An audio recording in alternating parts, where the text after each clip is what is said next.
শোন বাবারা, তোরা দুজনেই আমার দেখা এই এতিমখানার সেরা মেধাবী ছেলে। তোদের মতো আর কোনো দিন পাবো কি না জানি না। তোরা বড় হয়েছিস, এখন নিজেদের কর্মস্থান নিজেদের খুঁজতে হবে। এগুলো রাখ। আর মার্কেটে একজনের ব্যবস্থা করেছি, একজনের করতে পারিনি। এখন কোথাও কাজ খুঁজে পাওয়া যাচ্ছে না। চাচা, তুমি আমাদের বাবার মতো। তুমি যা বলবে আমরা দুই ভাই সেটাই করব। কাল পরশু ভার্সিটি পরীক্ষা, টাকার জন্য তোদের কোচিং করাতে পারিনি। আমারও হাত বাঁধা। মন খারাপ করে বলল, রাফি, কি বলিস? আমরা পারবো তো? চাচা, কোনো চিন্তা করবে না, আমরা সর্বোচ্চ চেষ্টা করব। দেখো তুমি, দুজনেই সফল হব ইনশাল্লাহ। বাবা ফাহাদ আর রাফি, তোদের উপর আমার বিশ্বাস আছে। তার কাছে দোয়া করি তিনি যেন তোদের উত্তম ফল দান করেন। চাচা, তোমার আর চিন্তা করতে হবে না, এখন রাজশাহীর দিকে রওনা হব আমরা। ভালো থাকবে তুমি। তোমার কথা মতো থাকবো। আসি চাচা, আসসালামু আলাইকুম। চোখে পানি নিয়ে বলে। আচ্ছা বাবারা, যা। কান্না করে বলল, আলী চাচা। আলী চাচা হলো এতিমখানার একজন শিক্ষক। এতক্ষণ যাদের সাথে কথা হলো তারা হলো ফাহাদ আর রাফি। তারা যখন 4-5 বছর, তখনই আলী চাচাই তাদের এতিমখানায় নিয়ে এসেছিল।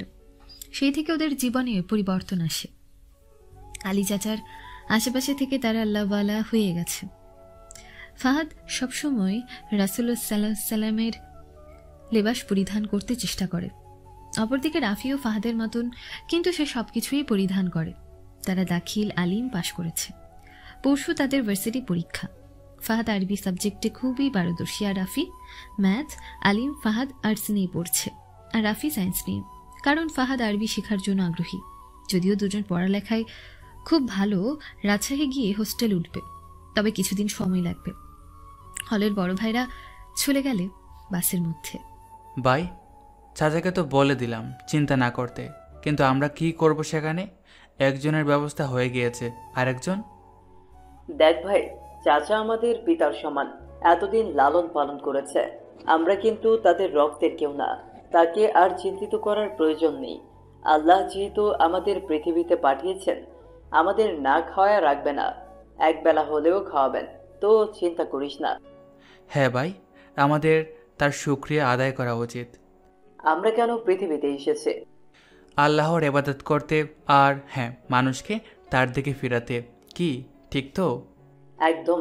তাহলে তো আমাদের অন্য কাজ করার পাশাপাশি সেদিকে আহ্বান করতে হবে। অবশ্যই, এতে কোনো সন্দেহ নেই। ওই, আমি যা ভাবছি তুই কি তাই ভাবছিস? ইনশাআল্লাহ, তিনি চাইলে সব করব। ইনশাআল্লাহ। রাত 1:30। বগুড়া থেকে রাজশাহী আসতে বেশি সময় লাগে না। আবার লাগে না বলে ভুল হবে, মোটামুটি 2 থেকে 2.5 ঘন্টা সময় লাগে। ফাহাদ আর রাফি প্রায় 10টায় বাসে উঠেছিল। মাঝে আর কোনো কথা হয়নি উভয়ের মাঝে, কারণ দুজনের মধ্যে রীতিমতো চিন্তা সৃষ্টি হয়েছিল। নতুন জায়গা, বাবা মা নেই, নিজেদের কাজ নিজেদেরই ঠিক করতে হবে। এরূপ চিন্তা করতে করতে শেষের দিকে ফাহাদ ঘুমিয়ে গিয়েছিল। বাসের নির্দিষ্ট স্থান তথা বাস স্ট্যান্ডে এসে বাস থামল। এখন কোথায় যাবে কিচ্ছু জানে না তারা। বাই ওঠ, আমরা এসে গেছি। হ্যাঁ ভাই, চল। দেখে নিয়েছিস? কিছু ফেলিস না, এমনিতেও কিছুই নেই। ওর কথা শুনে দুজনেই মুচকি হাসি দিল। কোথায় যাবি? এখানে 20 মিনিট যাবৎ বসে আছে, এখন তো দোকানের মালিকের কাছেও যাওয়া যাবে না। চল মসজিদে যাই, আশেপাশে মসজিদ থাকার কথা। রাতটা সেখানে কাটিয়ে সকালে আল্লাহ পথ দেখাবেন। আপাতত ওনার ঘরেই থাকা যাক। আলহামদুলিল্লাহ, একটা পথ হয়ে গেল, শুক্রিয়া আল্লাহর। জাজাকাল্লাহ বলে তো কিছু হবে না, কারণ তুমি আল্লাহ। তুমি তোমার উপরে রহমত নাজিল কেমনে করবে? ভাই শোন, অনেক সময় আছে, ভার্সিটি দেখে আসে। কিন্তু এখন কি খোলা থাকবে? এইটা ভার্সিটি, আমার জানা মতে রাত দিন 24 ঘন্টায় মানুষ থাকে। কিছুক্ষণ হাঁটার পর, আচ্ছা বলতো সাবাস, বাংলাদেশের মূর্তি কোথায়? হয়তো এখানেই, গেস করলাম। বাহ, চমৎকার। এটা কিন্তু নিবন্ধন সহ বিভিন্ন পরীক্ষার প্রশ্ন। হ্যাঁ বুঝেছি। ভাই, আমি আর থাকবো না, চল। মানুষ কিভাবে পারে এসব? এই সময়টা আল্লাহর গুণগান করার, সেই সময়টাতে তারা দুনিয়া নিয়ে মেতে আছে। দেখ কিভাবে গিটার বাজিয়ে তামাশা করছে। ভাই অন্যের দোষ চর্চা নয়, এটা গীবত। আল্লাহ হেদায়েত দাও। চল ভাই। চল। ফাহাদ আর রাফি মসজিদের বারান্দায় তাহাজ্জুদের সালাত পড়ছে। প্রায় 3 বছর হতে চলল তারা একসাথে এই সালাত শুরু করেছিল। হয়তো আল্লাহ তাদের ধন সম্পদ দেননি, তবে তার চেয়েও বড় কিছু দিয়েছেন, সেটা হলো হেদায়েত। সবাই যদি এটা পেত তাহলে দুনিয়াতে নাফরমান আর কেউ হতো না। মসজিদে জায়গা পাওয়া মুশকিল হতো। এতিমখানায় তাদের সাথে আরেকজনের সাথে ভালো পরিচয় ছিল। তাদের যখন 8 বা 9 বছর হবে তখন তাকে এক দম্পতি নিয়ে যায়। সে এখন মস্ত বড় লোক। আল্লাহ চাইলে রাজাকে ফকির আর ফকিরকে রাজা নিমিষেই করতে পারে, কারণ তিনি সকল ক্ষমতার ঊর্ধ্বে। মসজিদের মুয়াজ্জিন ফজরের আজান দিচ্ছেন, চারদিকে আজান পড়ছে। মনে হচ্ছে শহরটা হালকা করে কেঁপে উঠছে। ধীরে ধীরে মসজিদটাই মানুষ আসতে শুরু করলো। মসজিদটা খুব বেশি বড় না, মাঝারি সাইজ বলা চলে। ভেতরে 5 কাতার আর বারান্দায় 2 কাতার। ফাহাদ আর রাফি দুজন সুন্নত পড়ে বসেছিল। বিপত্তি হলো যখন সবাই ফরজ নামাজের জন্য দাঁড়ালো, কিন্তু খবর এলো ইমাম সাহেব অসুস্থ। তাই কে ইমাম হবে এটা নিয়ে কথা চলল। একজন মুরব্বী, হয়তো মসজিদের কমিটিদের অন্যতম, তিনি ফাহাদের দিকে তাকিয়ে সূক্ষ্ম চোখে পুরোটা পরখ করে দেখে তাকেই সামনে যেতে বললেন। এমনিতেই নামাজ পড়াতে কোনো আপত্তি নেই, কিন্তু অপরিচিত জায়গায় একটু অস্বস্তি হচ্ছিল। তবু আল্লাহর নাম নিয়ে উঠে গেল।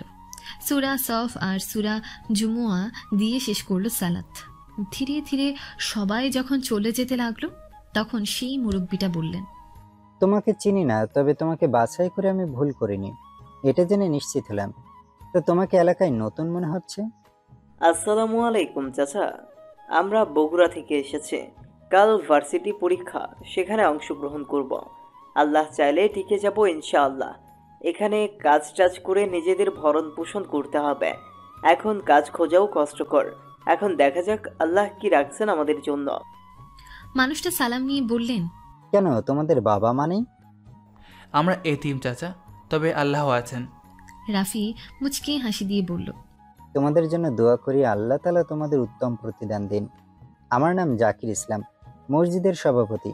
তোমরা ভেবো না আমি অহংকার করছি, এটা পরিচয়ের জন্য ব্যবহার মাত্র। না চাচা, আমরা কিছু মনে করিনি। ভালো থেকো, কোনো দরকার হলে বলবে, সাধ্যমতো চেষ্টা করবো ইনশাল্লাহ। হয়তো কোনো কাজ খুঁজে দিতে সাহায্য করতে পারি। আসি, আল্লাহ হাফেজ। আল্লাহ হাফেজ। ভাই, ব্যস্ত শহরের ব্যস্ততা শুরু হয়েছে। আলী চাচা একটা রেস্টুরেন্টে একজনের জন্য কাজ দিয়েছেন, ভাবছি সেটা আমি করব।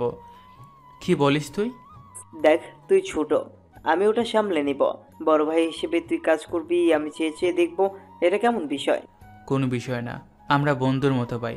আমি কাজ করব সেখানে, ততদিনে তোকেও আল্লাহ কাজ মিলিয়ে দেবেন। আচ্ছা, করিস।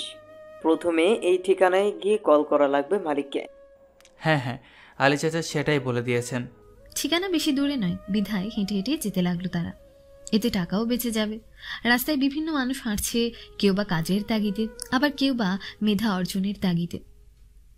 রাস্তায় কিছু মেয়ে দেখে রাফি বলল, ভাই, আমি মেয়েদের জন্য আমি লজ্জা পাচ্ছি তাদের পাশ দিয়ে হাঁটতে। তারা কি লজ্জা পায় না? ভাই, রাফি হয়তো তাদের মধ্যে কারো বাবা মা এরকম। সে ছোট থেকে এসব কাপড় পরিধান করে অভ্যাসের দাস হয়ে যাচ্ছে। না তারা পারছে আল্লাহর রাসূল সাল্লাল্লাহু আলাইহি সাল্লামের আনুগত্য করতে, না তারা পারছে পবিত্র শরীর তার স্বামীকে দিতে। এসব মানুষ নিজেরাই জাহান্নামে রাস্তা দিয়ে হাঁটে। আল্লাহ এদের হেদায়েত দাও। আচ্ছা, তুই বললি স্বামীদের পবিত্র শরীর, মানে ঠিক বুঝলাম না, কারণ অনেক বিধবা নারীও বিয়ে করে। মানে খুব সহজ, বিধবা নারী হয়তো তার স্বামীর ছোঁয়া পেয়েছে, তবে সেটাই কোনো অপবিত্র লেগে নেই, সম্পূর্ণভাবে হালাল। যেসব নারী সাজগোজ তার স্বামীর জন্য করে তার শরীর সর্বদাই উত্তম। আর যারা রাস্তায় সাজগোজ করে বের হয় তারা মানুষরূপী জানোয়ারদের জন্য সাজে। তারা ইসলামের জিনাকারী, যা হারাম। তার শরীরের প্রত্যেক ভাঁজ অন্যকে দেখিয়ে সে কিভাবে পবিত্র থাকে। এইসব মেয়েদের কারণে তার বাবা মাও জাহান্নামে যাবে। বাবা মাই এখানে প্রধান আসামি। ছোটবেলা থেকে কঠোর হলে এমনটা হতো না, আবার বুদ্ধি বয়স থেকে কঠোর হলে এমনটা হতো না। আবার যদি গভীরে যাওয়া হয় তাহলে দেখা যাবে তার দাদা দাদি অথবা নানা নানি এমন ছিল, তাই তার বাবা মা থেকে সেও এমন। আল্লাহ তুমি তাদের হৃদায়ত দাও, তুমি ছাড়া আমরা অচল। বুঝলাম। আশেপাশে তাকিয়ে রাফি বলল। আমরা মনে হয় ছেড়ে আসছি রে। সেটাই মনে হচ্ছে। ফাহাদ আর রাফি রেস্টুরেন্টের মালিকের সাথে কথা বলছে। মালিক বলল, এখানে পার্ট টাইম করতে পারবে। দুটো শিফট আছে, সকাল 9টা থেকে 4টা, আবার 5টা থেকে রাত 9টা পর্যন্ত। যে যেমন করতে পারে, আবার কেউ চাইলে ওভার টাইমও করতে পারে। তোমাদের একজনের চাকরির কথা হলেও সৌভাগ্যবশত একজন চাকরি ছেড়ে চলে গেছে আজই। তোমরা চাইলে আজ বিকাল থেকেই কাজ করতে পারো।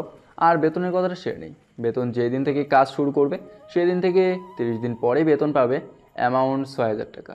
আর একটা বিষয়, কাজের মাঝে একবেলা খাবার পাবে। তোমরা কি বুঝেছো? জি আঙ্কেল, বুঝেছে। আমরা চাইছি আজ থেকেই শুরু করি। আমাদের কোনো আপত্তি নেই। আজকে সকালের শিফটটাই করতে যাচ্ছি। ও, তোমাদের দেখিয়ে দেই, এসো। এখনও 1 ঘন্টা আছে। দুজনেই তাদের নতুন কর্ম খুঁজে খুব খুশি। এত খুশির মাঝেও আল্লাহকে ভুলে যায়নি কেউ। মনে মনে অনেক দোয়া শুকরিয়া আদায় করেছে দুজনে। ভাই চল, পেট ফাঁকা, কিছু খেয়ে নিই নাকি? দেরি করছিস কেন? চল চল, আমারও ভালোই ক্ষুধা পেয়েছে। দুই বন্ধু ফুটপাত থেকে 2 প্লেট খিচুড়ি খেয়ে দেখলো যে বেশি একটা সময় নেই তাদের। এখন না গেলে প্রথম দিনই দেরি হয়ে যাবে। যথা সময় দুজন রেস্টুরেন্টে গিয়ে গায়ের পোশাক চেঞ্জ করে নিল। যদিও ফাহাদের মাথায় টুপি ছিল, রেস্টুরেন্টটা শহরের কাছে হওয়ায় খুব ভিড়। প্রথম দিন হিসেবে তাদের ভালোই খাটুনি করতে হয়েছে। নামাজের জন্য সময় দিয়েছিল, কিন্তু সবাইকে একসাথে নয়, একজন একজন করে। সবাই যে নামাজ পড়ে এমনটাও না। রাফি অবশ্য 2-1জনকে নামাজের কথা বলেছে। যাদের ভেতর আল্লাহর ভয় আছে তাদের একবার বললেই পড়ে নিয়েছে। যাদের 2বার বলার পরেও পড়েনি তারা দুর্ভাগ্যবান ব্যক্তি। রাফি, আমাদের ব্যাগ বস্তা এখানে রুমে আছে। আলী চাচাকে রাতে কল করেছিলাম। এখন তো কাজ শেষ, এখন কল করি। কর। আর শোন, আমাদের থাকার ব্যবস্থা কোথায় জানি করেছিলেন, মনে পড়ছে না। হ্যাঁ, আসসালামু আলাইকুম চাচা, কেমন আছেন? ওয়ালাইকুম আসসালাম। আলহামদুলিল্লাহ ভালো আছি। তোদের কি খবর? ঠিক আছিস তো? চিন্তা করো না, আলহামদুলিল্লাহ, আল্লাহ ভালো রাখছেন। আমাদের থাকার ব্যবস্থা কোথায় করেছো সেই ঠিকানা ভুলে গেছি। সে কি, তোরা এখনো উঠিস নাই?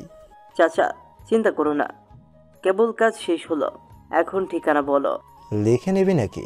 আরে না না, মুখে থাকলেই হবে, কাছে পিঠেই তো। এইখানে গিয়ে পেয়ে যাবি। ভালো থাকিস। সমস্যা হলে বলিস।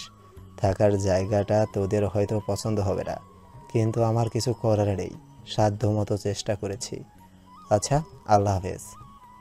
মন খারাপ করে বলে, চাচা তুমি বললে রাস্তাও আমাদের জন্য ভালো, তুমি আমাদের জন্য পিতার মতো, আর পিতা কখনো সন্তানের খারাপ চায় না। আচ্ছা, ভালো থেকো, আল্লাহ হাফেজ। কিরে, কথা বলে দাঁড়ায় আছিস কেন? চল। কিছু না ভাই, পুরনো কথা। চল মাল সামান নিয়ে রওনা হই। চল। মাল সামান বলতে 2টা ব্যাগ আর 2টা বস্তা, বেশি কিছু নেই। ব্যাগে প্রয়োজনীয় কাপড় চোপড় আর প্রয়োজনীয় বইপত্র, আর বস্তায় বালিশ, একটা মশারি আর শীতের জন্য একটা কম্বল।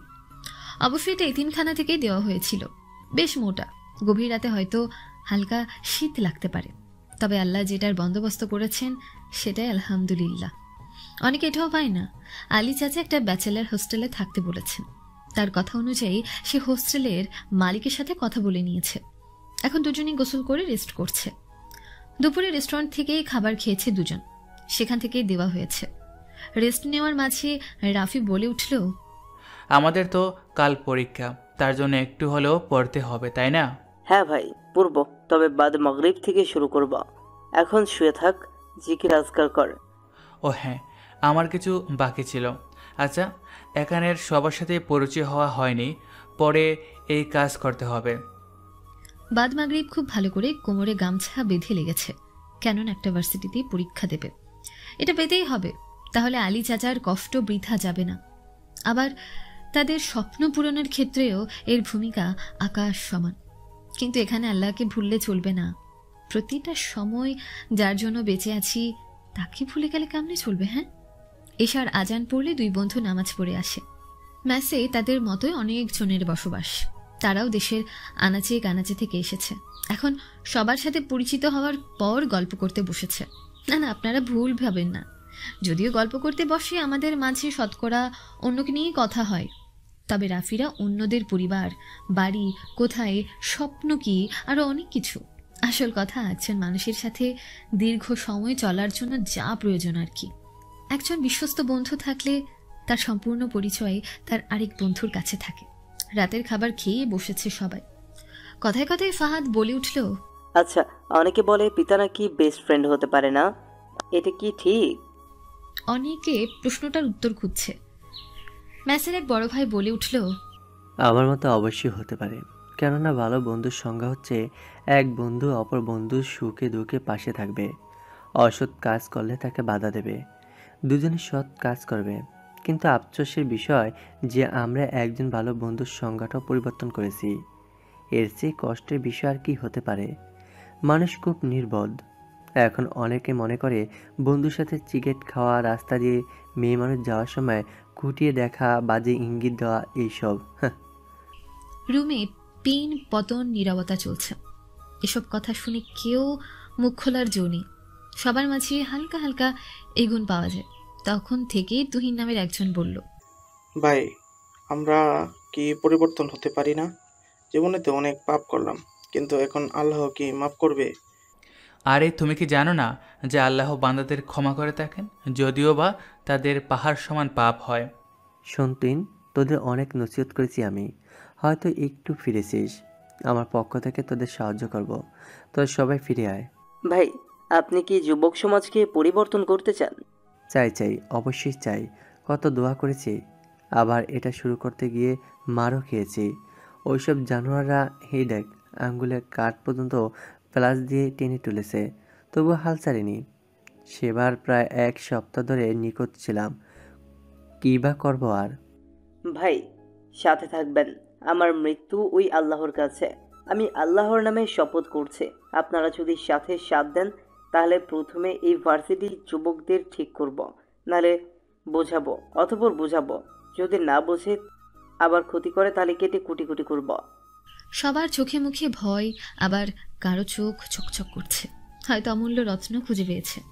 তাদের ভাবনার মাঝে রিয়াদ ভাই বলে উঠল, তোর কথা যদি সত্যি হয় তাহলে আমিও তোর সাথে শপথ করছি, আর আমার সাথে তারাও তোর সাথে শেষ নিঃশ্বাস পর্যন্ত ওই এক আল্লাহর দিন ইসলাম প্রতিষ্ঠা করতে সাহায্য করব। ভাই, আপনি কি ভুলে গেলেন আপনার পরিবার আছে? আমি কি তাদের কথা ভুলে গেছি? একটা চাকরি করব, না হয় ব্যবসা করব, সাথে ওই আন্দোলন করব। আলহামদুলিল্লাহ, আল্লাহু আকবার। তাদের কথার পরই প্রায় সকলেই এই ধ্বনি নিয়ে তাদের প্রথমে সম্প্রসারণ ঘটল।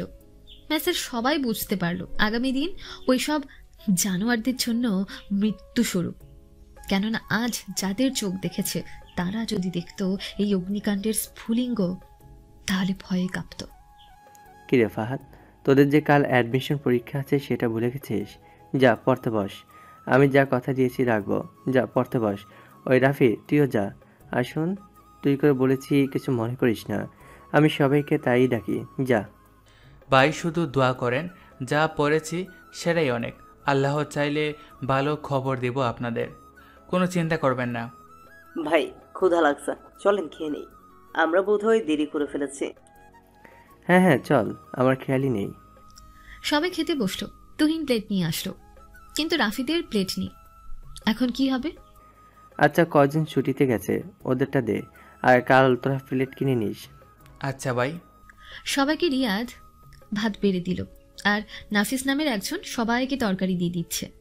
সবাই যার যার প্লেট নিয়ে গিয়ে চুকিতে বসে খাচ্ছে। আজ ভার্সিটি পরীক্ষা, দূর দূরান্ত থেকে অনেকের ছেলে মেয়েরা এসেছে, আর তাদের সাথে বাবা মা অথবা ভাই বোন। রাফিদে তাদের মেসের বড় ভাই রিয়াদ এসেছে। সকালবেলা ভাত খাওয়ার পরের ঘটনা। তোদের সাথে তো কেউ যাবে না, তাই না? না ভাই, কেউ নেই তো। চল, আমি যাব তোদের সাথে, বড় ভাই হিসাবে। সত্যি ভাই? শোন, মিথ্যা বলা আমার স্বভাবে নেই। ধন্যবাদ ভাই, আমরা অনেক খুশি হয়েছি। মানুষ যেই জায়গায় যাক না কেন, যদি সবাই তাকে মেনে নেয় তাহলে ওই স্থানে যত মানুষ থাকবে তারা একটা পরিবারের মতো। আমরা একটা পরিবার, মনে থাকবে? মেসের সবাই পাশেই ছিল, তাই সবাই বলে উঠল, মনে থাকবে ভাই। শান বাঁধানো গাছের নিচে অনেকে বসে আছে। চারদিকে অনেক মানুষ, কারো মন ভালো, আবার কারো মন খারাপ। প্রায় সবাই পরীক্ষা দিয়ে বের হয়েছে। সব রকম পরীক্ষা শেষ। সে গাছের নিচে দাঁড়িয়ে আছে রাফি। ফাহাদের সাথে কথা হয়েছিল যে আগে বের হবে সেখানে দাঁড়াবে, কেননা সিট অন্য জায়গায় পড়ার সম্ভাবনা রয়েছে, এবং পড়েছিলও তাই। 2 থেকে 4 দাঁড়ানোর পর ফাহাদ পিচে ঢালা রাস্তা দিয়ে এগিয়ে আসছে। চারদিক তাকাচ্ছে, শব্দ দূষণও অনেকে, চারদিকের হইচই, রিকশার বেলের আওয়াজ সহ অনেক কিছু। ফাহাদ সামনে তাকাতেই তার বন্ধুর হাসি মাখা মুখ দেখতে পেল। ভিড়ের মধ্যে থাকায় একজনের সাথে ধাক্কা খেল। তৎক্ষণাৎ মাফ চেয়ে বলল, আসসালামু আলাইকুম। ভাই লাগেনি তো? আসলে দেখতে পাইনি আমি, এর জন্য অনুতপ্ত আমি। আলাইকুম সালাম। আরে সমস্যা নেই, ভেতরের মধ্যে এইসব সিম্পল বিষয়, নিজেকে দোষ দেবেন না, আমারও ভুল ছিল। ছেলেটার কথা শুনে প্রত্যুত্তরে একটা মুচকি হাসি দিল। ছেলেটাও হেসে দিল। আশেপাশের প্রায় সবাই তাদের দিকে তাকিয়েছিল, কারণ এমন ধাক্কা লাগা স্বাভাবিক। অন্য কেউ হলে সরি বলে চলে যেত, অথবা বলতো লাগেনি তো, বাস এইটুকুই। তাকিয়ে থাকার কারণ হলো সালাম দিয়ে শুরু করা, আবার তার থেকে গভীর ক্ষমা চাওয়া, এই জন্য। নামটা জানা হলো না আপনার? আমার নাম তাওহীদ। আমার নাম ফাহাদ। আপনার নামটা অনেক সুন্দর। মুচকি হেসে কথাটা বলল। আপনারও? আসসালামু আলাইকুম ভাই, পরীক্ষা কেমন হলো? ওয়ালাইকুম আসসালাম। হ্যাঁ আলহামদুলিল্লাহ, অনেক অনেক ভালো রয়েছে। তোর? আলহামদুলিল্লাহ, আমারও অনেক ভালো হয়েছে। এনি? রাফি তাওহিদকে দেখিয়ে বলে, উনি তাওহিদ, এখনই পরিচয় হলো। আর এ হলো আমার একমাত্র বন্ধু রাফি। দুজনে হাত মিলালো। আপনাদের সাথে দেখা হয়ে ভালো লাগলো। আমরা কি সমবয়সী? যদিও দিন মাসের তফাৎ থাকতে পারে। হ্যাঁ, কেন? এই মাথা নিয়ে অ্যাডমিশন এক্সাম দিতে আসছেন? আমরা তুমি করে বলতে পারি, তাই নয় কি? সরি, আমি বুঝতে পারি, নতুন কারোর সাথে কথা বলতে একটু সংকোচ বোধ হয়। মাথা চুলকিয়ে তাওহিদ বলল, আমার কথায় কিছু মনে করো না, মজা করলাম আমি। মনে করার কি আছে, ওখানে কিছু হয়েছে বলেই আমার জানা নেই। পরীক্ষা কেমন হলো? আলহামদুলিল্লাহ ভালো হয়েছে। এখন রেজাল্ট কবে দিবে কে জানে। 3 থেকে 4 দিন লাগবে হয়তো। বাসা কি এখানেই? হ্যাঁ, স্থানীয়। ও, তাহলে আল্লাহ বাঁচা রাখলে দেখা হবে। কথা বলে ভালো লাগলো। আমরাও তাহলে আসি। আল্লাহ হাফিজ। আল্লাহ হাফেজ। দুজনেই বলল, ছেলেটা খুব মিশুক, তার পরিবার অবশ্যই ভালো, নৈতিকতা শিখিয়েছেন তারা। হ্যাঁ সেটা ঠিক। চল ম্যাচে ফিরে গোসল দিয়ে নামাজ, আবার খাওয়া, অনেক কাজ। বিকেলবেলা যথাসময়ে কাজে যেতে হবে, কি বলিস? আচ্ছা, আমাদের ম্যাচটা পাবলিক, সবাই থাকতে পারে? কাল যা বুঝলাম তাতে হ্যাঁ, কারণ চান্স না পেলেও থাকতে পারবো। আর আমাদের ম্যাচে একজন হিন্দু মানুষ আছে, জানতিস? না রে, নাম কি? কি যেন নাম, হ্যাঁ আয়ুষ। ছেলেটারও আমাদের মতো মা বাবা অ্যাক্সিডেন্ট করে মারা গেছে। পরিবারের বাকিরা তার বাবার সম্পদ ছিনিয়ে নিয়ে বাড়ি থেকে বের করে দিয়েছে। ছেলেটাও আমাদের সাথে পরীক্ষা দিল, একটা দোকানে থাকে, এতটুকু জানি। আল্লাহ, তার বাবা মা কখনো জান্নাত যাবে না, তারা কষ্টে আছে। আমরা দীর্ঘকালীন শাস্তি পাওয়ার পর হয়তো জান্নাত দেখতে পাবো, কিন্তু তাদের কি হবে? তারা ঘ্রাণ অবধি পাবে না। আমরা তাকে আল্লাহর নিয়ামত দেখিয়ে তাকে ইসলাম করাবই। আল্লাহ তুমি হেদায়েত দিও। রেস্টুরেন্টের বাকি কর্মীরাও দুজনের উত্তম ব্যবহার দেখে প্রভাবিত। মানুষ কি এমনও হতে পারে, তাদের ভাবনার মধ্যে রয়েছে, তবে স্বপ্নের মধ্যে। ছেলেগুলো আসলেই ভালো, মাত্র কিছুদিনের মধ্যেই আমাদের কাছে টেনে নিয়েছে, দেখছিস? হ্যাঁ ভাই, এটা সত্যি, তাদের সাথে মিশলে আমার মনে হয় অন্য দুনিয়ায় আছি। দুজন স্টাফের কথার মাঝে সালাম শুনতে পেল। সেদিকে তাকাতে হাসি মাখা মুখ দেখতে পেল তারাও অত্যন্ত বিনয়ের সাথে উত্তর নিল। তারা যে একটা পরিবারের মতো, পরিবারের সবাই কাছের জন হয়, সেখানে যদি একজনের মত অন্যজনের সাথে না মিলে তাহলে বিরোধ হবে। আরে আব্দুর রাজ্জাক ভাই, আপনি আর তানজিদ ভাই একসাথে আছেন দেখছি। বাড়িতে কিছু হয়েছে, আমার সন্দেহ হচ্ছে। দূর কিছুই না, এমনি গল্প করছিলাম। তোমরা সঠিক সময়ে এসেছো, এখন তাড়াতাড়ি ড্রেস পরে নাও, না হলে দেরি হবে। হ্যাঁ ভাই, পড়ছে। আজ এত ভিড় দেখছি, এনি প্রবলেম? ফোন করে আগেই ডাকলেন? আজকে নতুন একটা এশিয়ান ডিশ এসে বলে গেল, এটা সাকিবুল ভাইয়ের নতুন ডিশ, তিনি তৈরি করেছেন। আর এশিয়ার ডিশের জন্য নিক নাম, এটার জন্যই ভিড়। ওহ বুঝলাম। হ্যাঁ আমাদের রেডি হওয়া শেষ, চলুন। আসলে তার একটা কমন রুমে কথা বলছিল। প্রত্যেক স্টাফের জন্য এই রুমটা রেস্টুরেন্ট মালিকই দিয়েছেন। আজ ফির একটু বেশি, মানুষের পরিপূর্ণ, টেবিল খালি হতেই অন্যরা বসে পড়ছে। ফাহাদরাও কাজে লেগে পড়েছে। ফাহাদের পরনে পাঞ্জাবি, মাথায় টুপি, মুখে মাস্ক, হাতে গ্লাভস, আর পাঞ্জাবির সামনে কুকিং ড্রেস, যাতে কোনো ময়লা না ভরে। আজ ফাহাদরা সকালেই এসেছে, কারণ সকালবেলা কোনো কাজ নেই তাদের। কাল তাদের রেজাল্ট দেবে, সেটা নিয়ে চিন্তা না থাকলেও মনের মধ্যে খুঁতখুত করছে তাদের। রাত 3:57, সময়টা ফ্রেশ, আল্লাহর সাথে নিজেদের কথা শেয়ারের জন্য উপযুক্ত সময়। অনেকে এই সময়টা কাজে লাগাতেই জানে না, আবার অনেকে সময়টা না পেয়ে নিজের প্রতি আফসোস করে। ফাহাদরা দুজনে আল্লাহর সাথে কথা বলাই মুশকুল, আশেপাশে কি হচ্ছে জানা নেই। একজন ব্যক্তি যখন তার প্রাণ প্রিয় মানুষটার সাথে ভালোবাসা নামক কথা বলে তেমন, কিন্তু বর্তমান সময়ে যারা প্রেম করে বেড়ায় তারা মোটেও ভালো মানুষের কাতারে পড়ে না। মূলত আসল কথা, উত্তম কথা এবং সর্বশ্রেষ্ঠ কথা হলো তারা জিনাকারী, তাদের সাথে ইসলামের কোনো সম্পর্ক থাকতে পারে না। ফাহাদরাও তাদের পছন্দের রবের কাছে কথা বলছে, এতে নেই কোনো খারাপ লাগা। ফজর নামাজের পর দুজনেই সে স্থানে বসে কুরআন পাঠ করছে। পাশে সে প্রথম দিনের বৃদ্ধ মানুষটা বসে আছে, মানে জাকির ইসলাম। তিনি সূর্য ওঠা পর্যন্ত মসজিদে তার মুসল্লায় বসে তাসবিহ তালিল করে থাকেন। তো বলো, তোমাদের কি অবস্থা? আলহামদুলিল্লাহ, আল্লাহ অনেক ভালো রাখছেন। আপনি কেমন আছেন? আলহামদুলিল্লাহ। তোমরা তো পরীক্ষা দিলে, তাই না? হ্যাঁ চাচা, দোয়া করবেন আমাদের জন্য। আজ ফলাফল ঘোষণা করবে কর্তৃপক্ষ। কেন নয়, তোমাদের জন্য অবশ্যই দোয়া করব। আমি একটা কথা বলতে চাইছি। কোনো দ্বিধা ছাড়াই বলে ফেলুন।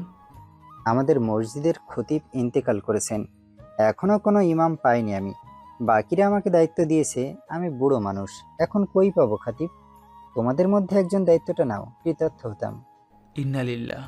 চাচা, আমরা হল কর্মচারীর পদে চাকরি করি, অন্য কেউ এটা ভালো চোখে দেখবে না। তোমরা মনে হয় আল্লাহর উপর খুশি নও। একথা মুখে আনো পাপ, এটা কখনোই না। আমরা আল্লাহর উপর সর্বদাই খুশি। তাহলে তোমরা অন্য মানুষের কথা কেন শুনবে? তোমরা তো হালাল উপার্জন করছো। এই সপ্তাহ থেকে এসো, আমি আর কোনো কথাই শুনতে চাই না। তাহলে ফাহাদ আসবে? আমি পারি না। সকালের খাবারটা হোস্টেলেই করে নিয়েছে তারা। আজ বিকালে যাবে বলে ঠিক করেছে। ভালো রেজাল্ট হলে মিষ্টি নিয়ে একেবারে যাবে, না হলেও কাজে যেতেই হবে, কোনো মাফ নেই। সকালে যাবে না বলে ম্যানেজারকে কল করে জানিয়ে দিয়েছে তারা। সকালে কোনো কাজ না থাকায় তারা এলাকা পরিদর্শনে বেরোলো। এতদিন ধরে এখানে থাকে, তবু কোনো দিন এলাকাটা ঘুরে দেখা হয়নি। পাশে একটা শিশু পার্ক আছে, রিয়াদ ভাইয়ের থেকে জেনে নিয়েছে। যদিও এখানে শিশুরা লজ্জায় আসতে পারে না, এখন তো দামড়া দামড়া মানুষরাই শিশু। শিশু পার্কটা দুর্বা ঘাসে পরিপূর্ণ, সারি সারি সুন্দর গাছ লাগানো আছে। শিশুদের জন্য স্লাইড, ঠেকি, দোলনা ইত্যাদি ইত্যাদি জিনিস দিয়ে সাজানো, যাতে শিশু পার্কটার মর্যাদা ধরে রাখতে পারে। এখন মানুষ নেই বললেই চলে। প্রতিদিন বিকেলে প্রচুর মানুষ হয়, কেউ তার সন্তান নিয়ে আসে, আবার কেউ তার নাতিপুতিদের নিয়ে আসে। আলহামদুলিল্লাহ, আলহামদুলিল্লাহ, আলহামদুলিল্লাহ। আল্লাহ তোমাকে অনেক অনেক ধন্যবাদ, আমি অনেক খুশি। অপরদিকে ফাহাদ আলহামদুলিল্লাহ বলে সিজদায় লুটিয়ে পড়ল। কিছুক্ষণ আগে রিয়া তাদের রেজাল্ট বলে দিয়েছে। রাফি পরীক্ষায় তৃতীয় আর ফাহাদ প্রথম হয়েছে, দ্বিতীয় হয়েছে একটা মেয়ে। কিরে, কখন যাবি? আবার কাজে যেতে হবে, চল তাড়াতাড়ি। হ্যাঁ চল। আসলে কাজে যাওয়ার সময় মিষ্টি নিয়ে যাবে তারা, যাতে সেখানে গিয়ে সুসংবাদ দিয়ে মিষ্টি মুখ করাতে পারে। আজও রেস্টুরেন্টে ভিড় রয়েছে। ভার্সিটির রেজাল্ট দিয়েছে, তাই অনেকে খুশির জন্য বন্ধু পরিবার নিয়ে খেতে এসেছে। সেখানে তাবাসসুমরা খেতে এসেছে, তার বন্ধু মহলের সাথে সে বড় পরিবারের মেয়ে। তাদের সবাই চান্স পেয়েছে, বিধায় খেতে আসা।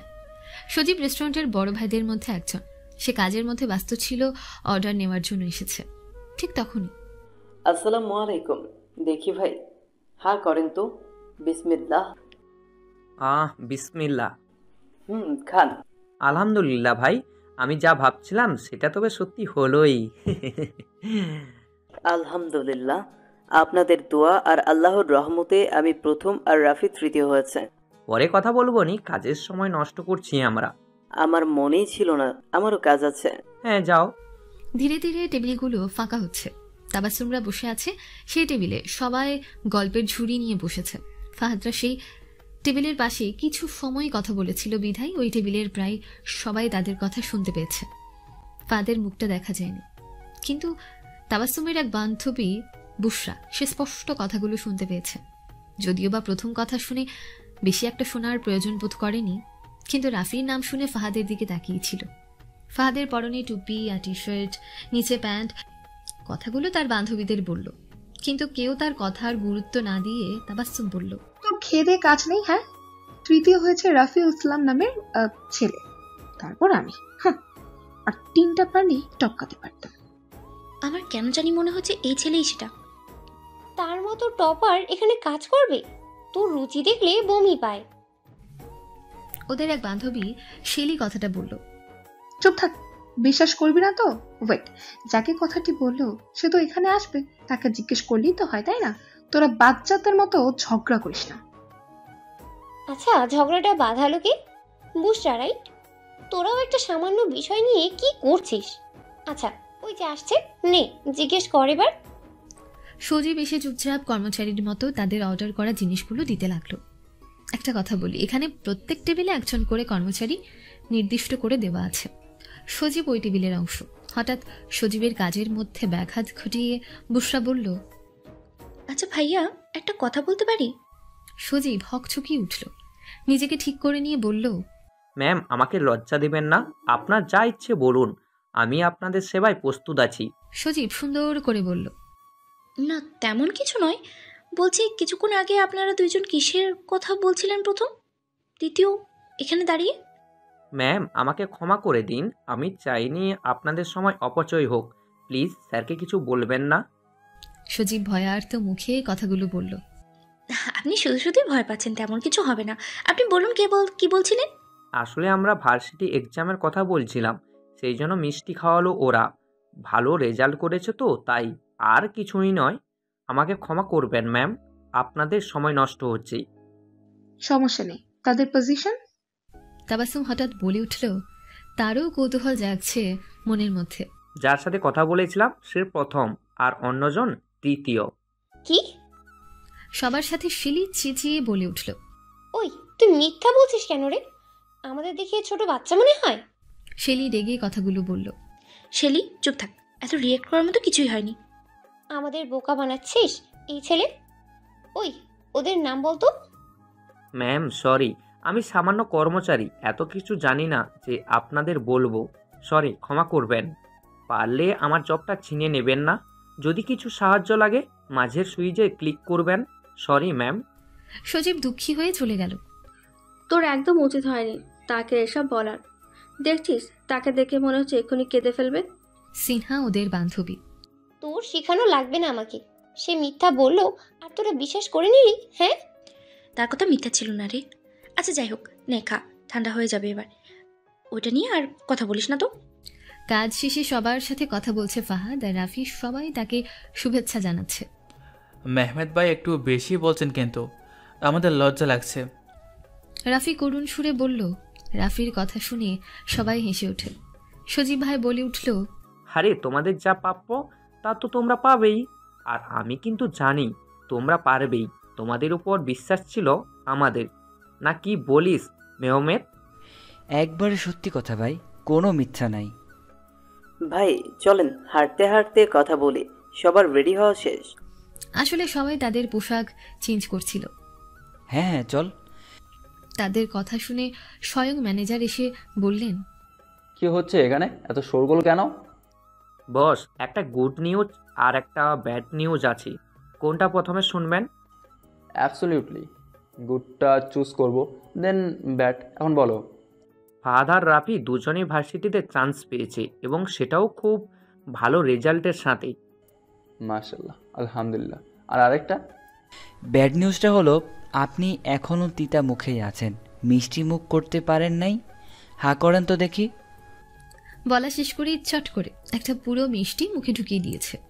মেহমানদের কাজ দেখে সবাই মুচকি হেসে দিচ্ছে। আমি তোমাদের স্যার হই, ভুলে গেছো? ও রেজওয়ান ভাই, এবার তো আপনার মুখটা মিষ্টি হওয়ার কথা, তাই না? ওকে ওকে, আর ফাহাদ, রাফি, তোমাদেরকে শুভেচ্ছা জানাই। ধন্যবাদ। তাহলে সবাই আজকের মতো চলো যাই। হ্যাঁ হ্যাঁ চলুন বস। সবাই যার যার কাছ থেকে সোজা বাসায় ফিরে চলল। সেদিনের পর অনেক দিনই চলে গেছে। ফাহাদরা ভার্সিটিতে আছে এখন। নতুন ভার্সিটি, নতুন জায়গা। যদিও 2 বার আসা হয়ে গেছে, কিন্তু এখনো ক্লাস করা হয়নি। আজ অনেক পরিমাণে স্টুডেন্টরা এসেছে। ভার্সিটির সিনিয়র জুনিয়র প্রায় সবাই। অনেকে র্যাগ দিচ্ছে নতুন আসা স্টুডেন্টদেরকে।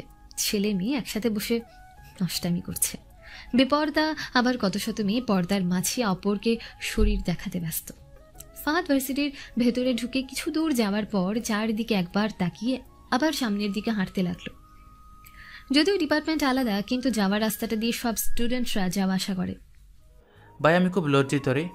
আমাকে আর এখানে ভালো লাগছে না, খারাপ লাগছে, রাগ লাগছে। এরা কিভাবে এমন করতে পারে? তাদের কি লজ্জা শরম কিচ্ছু নেই? হ্যাঁ, সব তিনি উঠিয়ে নিয়েছেন। এদের যদি আল্লাহ হেদায়েত দিতেন। তোর ডিপার্টমেন্ট তো আলাদা, তাই না? হ্যাঁ তো। চল, তোকে এগিয়ে দিয়ে আমিও ক্লাসে যাব। চিনিস তুই? না, জিজ্ঞাসা করবিনি, চল।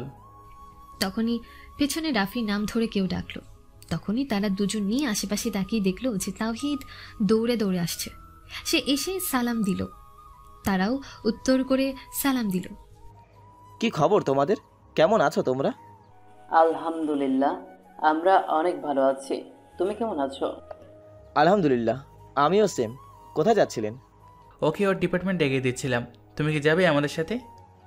কেন নয়, চলো। হ্যাঁ চলো।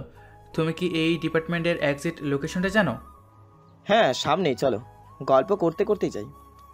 তারপর বলে, তোমাদের সাথে তো বেশি দিনের পরিচয় নেই, মাত্র 2 দিন। তোমাদেরকে ভালো করে চেনা জানা নেই, তাহলে পরিচিত হওয়া যাক, তাই না? হ্যাঁ ঠিক, তাহলে আমাদের কথা বলি। আমাদের আল্লাহ ছাড়া কেউ নেই। আমরা 2 জন বুদ্ধি বয়স থেকে পরিচিত বলতে পারো। যে হয়তো চোখ খোলার পর থেকেই অথবা খেলার সাথে ছিল, সেই ছোটোবেলায় আমরা একে অপরের পাই। আমরা এতিম। রাফির হাসি দেখে ফাহাদও মুচকি হাসি দিল। তাওহিদ ওদের হাসি দেখে অবাক হয়ে গেছে। সে ভাবছে সে ছোট থেকে তাদের বাবা মা নেই, তবুও মুচকি হাসি। এতে ওদের কোনো দুঃখই নেই যেন। তোমরা হাসছো? আরে কিছু না, তুমি তোমার কথা বলো, সমস্যা নেই। আমার বাড়ি এখানেই। তোমরা যান বাড়িতে। দাদা দাদি মা বাবা আর ছোট বোন আছে। বাবা শহরে ব্যবসা করেন। এই তো, আর নেই। মাশাআল্লাহ, আলহামদুলিল্লাহ। তোমার দাদা দাদিও বেঁচে আছেন? আলহামদুলিল্লাহ, আল্লাহর অবশেষ রহমতে এখনো জীবিত আছেন। আলহামদুলিল্লাহ। কিছুক্ষণ যাওয়ার পর, ভাই, এই যে তোমার ডিপার্টমেন্ট। জাযাকাল্লাহ। তাহলে আসি আমি। হ্যাঁ রাফি, কোনো খারাপ খবর যেন শুনি না। কেউ কিছু বললে সহ্য করে নিবি। চিন্তা করিস না, কিছু হবে না। তাওহিদ আছে তো নাকি? ভাই, ওকে একটু দেখে রেখো, ঠিক আছে? আরে চিন্তা করেন না, আমি আছি। আর হ্যাঁ, ক্লাস শেষে শিমুলতলায় বসবে, ঠিক আছে? আচ্ছা, আল্লাহ হাফেজ। আল্লাহ হাফেজ। ফাহাদ ধীর পায়ে তার ডিপার্টমেন্টের দিকে এগিয়ে যাচ্ছে। হাঁটতে হাঁটতে ওই ভবনের 2য় তলায় উঠে পড়েছে। হালকা জড়তা কাজ করছে। যদিও এর চেয়ে বড় সিচুয়েশনেও কিছু হয়নি, তবে আজকের দিনটা প্রায় সবারই মনে থাকবে। ফাহাদ দেখলো তার মতো অনেকে লেবাস পড়েছে। তাদের মধ্যে একজনকে জড়তা ঘিরেই বলল, আসসালামু আলাইকুম। হাসানরা গল্প করছিল, তারই মধ্যে অপরিচিত একজনের আওয়াজ শুনে আশেপাশে তাকিয়ে দেখলো একজন হুজুর ছেলে হাসি মুখে দাঁড়িয়ে আছে। তারাও, ওয়ালাইকুম আসসালাম। আপনাদের হয়তো ডিস্টার্ব করলাম, আমি দুঃখিত। সমস্যা না থাকলে একটা প্রশ্ন করতাম। হ্যাঁ হ্যাঁ, বিনা সংকোচে বলে ফেলুন। আমি ডিপার্টমেন্টের প্রথম বর্ষে, আপনারা? আমরাও প্রথম বর্ষে। ভালোই হলো। ক্লাসরুমটা কোন দিকে বললে সুবিধা হতো? ক্লাসরুম ওই যে শেষেরটা। এখনও অনেক সময় এখানেই পরিচিত হই আমরা। সময় হলে ক্লাসে যাব না হয়। ঠিক আছে। আমি ফাহাদ, বাড়ি বগুড়াতে। সুন্দর নাম। আমি হাসান, আমি এই শহরে থাকি। এ হচ্ছে তামিম, এও এখানকার। আর এ হচ্ছে জিয়াদ, এর বাড়ি অন্য শহরে। তোমাদের সাথে পরিচিত হয়ে ভালো লাগছে। কিছু মনে করো না, তুমি বললাম। আরে একই ক্লাসে পড়ি, সমস্যা নেই, নো চিন্তা। হ্যাঁ হ্যাঁ, তুমি বলবা সবাইকে। আজ থেকে ভার্সিটির সকল ক্লাস শুরু হয়েছে। আবার আজ থেকে নতুন শিক্ষার্থীদের র্যাগিং হচ্ছে। র্যাক দিচ্ছে ছেলে মেয়েদের একটা টিম। রাফিরা সামনের দিকে হাঁটতে হাঁটতে কথা বলছে। তখন একটা ছেলে ডাক দিল, এই ছেলে এদিকে আয়। এই নীল স্যার শোন। রাফি আশেপাশে তাকিয়ে দেখলো তাকিয়ে ডাকছে। রাফিকে ডাকতে দেখে তাওহিদ বলল, ভাই এরা এখন জাগ দেবে, চল চলে যাই আমরা। কেন, আমরা কি কিছু করেছি? ভয় পাচ্ছ কেন? না আমার ভয় নেই, তবে তোমাকে নিয়ে হচ্ছে। ফাহাদ দায়িত্বে ছিলেন তো। আরে কিছু হবে না, চলো। তারপর ছেলেটার কাছে এসে বলে, হ্যাঁ বলো, কি বলবে? কিরে সিনিয়র বসে আছে, সালাম তো দিলেই না, আবার সম্মানও দিচ্ছিস না। সাহস ভালোই দেখছি। আমাদের তুমি ডেকেছো আর কথাটা তুমি শুরু করেছো, তাই সালামটা তোমার দেওয়া উচিত ছিল, আমার না। আর সম্মান যাকে তাকে দেওয়া যায় না, যে যোগ্য তাকে দিতে হয়। এখন বলো ডাকছিলে কেন? শালা সুরের বাচ্চা, তোর সাহস তো কম নয়, আমার মুখে মুখে তর্ক করিস। দাঁড়া। কথাটা বলেই গিয়ে রাফির গলা ধরলাম। কলার ছেড়ে কথা বল, না হলে পুঁতে ফেলবো। রাফি রেগে গিয়ে বলল। ওর কথা শুনে আশেপাশের প্রায় সবাই কেঁপে উঠেছে। কিরে বাপ মা আদব কায়দা শিখায়নি বড়দের সাথে কিভাবে কথা বলতে হয়? কলার ছেড়ে বলল, বাপ মা তো ছিল না, কিন্তু তোদের তো সবারই আছে। তোদের আদব কায়দা শেখায়নি ছোটদের সাথে কিভাবে কথা বলতে হয়? প্রথম দেখাতেই তুই করে বলছিস। কেমন আদব কায়দা শিখাইছিস সেটা দেখতেই পাচ্ছি। শালা দেখ গিয়ে কার সাথে আকাম করে তোকে ফেলে রেখে গেছে। তাই নাকি রে? তোর বাপ যে কয়টা নিকা করেছে সেটা ভালো করেই বুঝছি আমি। তোকে তো সময়ই দেয় না, কখন কার সাথে বেরিয়ে যায়। খুব বাল বলে হাত তুলল। রাফিও বুক টান করে দাঁড়িয়ে আছে। রাফি শুধু দেখছে ওর শরীরে হাত টাচ করলেই যুদ্ধ লেগে যাবে। কিন্তু রাফির স্বপ্নে এক বালতি পানি ঢেলে তাওহিদ হাত ধরে বলল, কিরে জুয়েল, সাহস তো বেড়ে গেছে দেখছি, আশেপাশে খেয়াল থাকে না দেখছি। এতক্ষণ কেউ তাওহিদকে খেয়াল করেনি। জুয়েল ওকে দেখেই পা কাঁপাকাঁপি শুরু করেছে। এতক্ষণে ওর সাথে যারা ছিল সবাই পালিয়েছে। এখন কই যাবি বল? তাওহিদ ভাই ক্ষমা করে দিন, আর হবে না ভাই, প্লিজ। জুয়েল ভীত হয়ে বলল, ক্লাসের অনেক সময় আছে, চল মাঠে বসে কথা বলি। তাওহিদ ওর হাত ছেড়ে পাগর তলায় বসো, আমি আসছি। ভাই সত্যি বলছি, আর হবে না, ক্ষমা করুন। রাফি জুয়েলের কানে কানে বলল, আরে কিছু হবে না, কয়েক মিনিট কথা বলবো। শোন, আমি এক কথার মানুষ, তোর কিচ্ছু হতে দেব না, চল বিশ্বাস করে দেখ। তাড়াতাড়ি। হ্যাঁ হ্যাঁ, 5 মিনিট বসো। ভাই তোমার থেকে ক্ষমা চাচ্ছি, প্লিজ ক্ষমা করে দাও। দিয়েছো তো নাকি? আমি কিন্তু সত্যি ক্ষমা চাচ্ছি তোমার থেকে, বুঝছো? হ্যাঁ হ্যাঁ করেছি তো, ক্ষমা কেন চাচ্ছ আমার থেকে? তারপর আবার বলল, শোনো, ভুলটা দুজনেরই, তাই আমি ক্ষমা চাচ্ছি। আমি কিন্তু জানি না কেন তুমি তাওহিদকে দেখে ভয় পাও। ইনফ্যাক্ট আজই ওর সাথে ভালো করে পরিচিত হয়েছি, তুমি ভয় পেও না। আচ্ছা, আমরা বন্ধু হতে পারি? জুয়েল অবাক নয়নে তাকিয়ে আছে। আজ প্রথম এমন একজন এরকম করে কথা বলছে ওর সাথে। কেউ বুঝবেই না। কিছুক্ষণ আগে কাটাকাটি হতো, কিন্তু এখন একজন তার সাথে স্বার্থ ছাড়াই নির্ভয়ে কথা বলছে। তুমি আমার সাথে এভাবে কথা বলছো, আবার বন্ধুও হবে? না, আমি কারো বন্ধু হতে পারবো না। যা এখান থেকে, আমিও যাব। সর যা। আরে বসো তো। আচ্ছা, তোমার সাথে পরিচয় হয়নি, তোমার নাম জানি, বাসায় কে কে আছে বলো, আর বাসা কোথায়? দেখ রাগাবি না, বাড়ি যাব, সর। আহা, ভালো করে কথা বলছি, বলো না প্লিজ। বাবা মা আর 2 বোন আছে, শুনছিস? এখন যা, বাড়ি যা। আঙ্কেল কি করেন? তাহিদের ব্যবসার সাথে পার্টনারশিপ আছে। তুমি কি করছো জানো? তোমার বাবা মা তোমাকে নিয়ে কত স্বপ্ন দেখে, হয়তো বাড়িতে তোমার সাথে রাগারাগি করে, কিন্তু দেখো তোমার জন্য কত দোয়া করছে ওরা, যাতে তুমি ভবিষ্যতে তাদের খেয়াল রাখো, সংসার করো। তোমার বোনদের বিয়ে দিতে হবে তো নাকি? কিন্তু বরপক্ষ যখন দেখবে যে তার ভাই গুন্ডা মাস্তান, তখন ঘুরে চলে যাবে। তুমি যে কাজ করে বেড়াচ্ছ সেখানে শুধু তোমার ধ্বংস আর পরিবারের কষ্ট লুকিয়ে আছে, ভেবে দেখো। এখন আমরা বন্ধু, তাই থাক, আল্লাহ হাফেজ। তারপর এগিয়ে এসে বলে, চলো ক্লাসে যাই। হ্যাঁ, আর একটু হলেই লেট হয়ে যেত। কি করলে এতক্ষণ? পরে এক সময় বলবো নে, চলো এখন। তোমার যা ইচ্ছে। পুকুর ঘাটে বসে আছে জুয়েল। রাফির কথাগুলো সত্যি তার মনে দাগ কেটেছে। ভালো লাগছে না কিছু। আগেটা এমন ছিল না সে। কত সুন্দর পরিবার ছিল, শুধু খুশি আর খুশি। তার মধ্যে অভিশাপ হয়ে একটা মেয়ে এলো, নিয়ে গেল সব কিছু। না আছে বাহিরের সম্মান, হ্যাঁ সম্মান আছে, তবে লোক দেখানো। বাড়িতে বাবা রেগে কথা বলে না আজ প্রায় 1.5 বছর হয়েই গেল। মা তো প্রায় কেঁদে দেয়।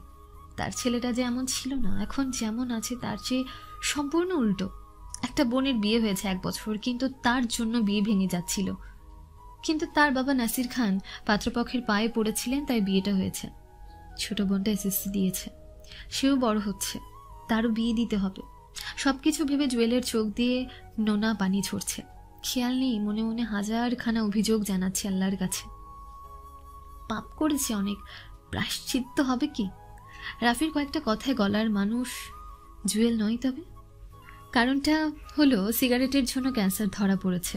অপারেশনের টাকা তার বাবার আছে, কিন্তু কোন মুখ নিয়ে বলবে এই কথা? অনেক দিন ধরে ভুগছে। মাঝে মাঝে মৃত্যুর কথা ভেবে শরীরটা কেঁপে ওঠে। তাই তো আজ এমন হয়েছে। মাত্র কয়েকটা কথায় আবার নতুন করে বেঁচে থাকার জন্য মন টানচান করছে। কিন্তু সময় আছে কি? সব কথা ভেবে দীর্ঘশ্বাস ফেলল জুয়েল। চোখের পানি মুছে উঠে পড়ল। মনে মনে বলল, না, আমি যেমন আছি তেমনটাই ভালো আছি, আমার পার্সোনালিটি চেঞ্জ করা যাবে না। বলেই হাঁটা ধরল এ কয়েকদিন আনন্দ করতে। আবার মনে মনে ভাবে, কয়েকদিনই তো বেঁচে আছি, বাবা মায়ের সাথে খারাপ ব্যবহার করেছি, এর জন্য কষ্টও পেয়েছে। জুমার বয়ানে শুনেছিলাম তারা জাহান্নামী। তাহলে কি আমিও জাহান্নামী? আমাকেও আগুনে পড়তে হবে? এর কি কোনো ক্ষমা পাবো না? না, বাবা মার থেকে ক্ষমা চাইতে হবে, পায়ে পড়ে ক্ষমা চাবো। আচ্ছা, যদি না করে তাহলে? না করলেও ক্ষমা চাবো? হয়তো আল্লাহ আমাকে সময় দিয়েছে যেগুলো পাপ করেছি তার থেকে প্রায়শ্চিত্ত করতে। সেটা যদি কাজে না লাগায় তাহলে? আচ্ছা, ওই ছেলেটা তো বললো আমার বন্ধু হবে, সত্যি কি তাই? একদিনে তো আর বন্ধু হয় না, হয়তো মস্করা করছে, আবার যাতে সামনের দিনে কিছু না করি সেই জন্য। সবাই নিজেরটা বোঝে, আর আমি কারটা বুঝি। আল্লাহ, আমি কি ক্ষমা পাবো?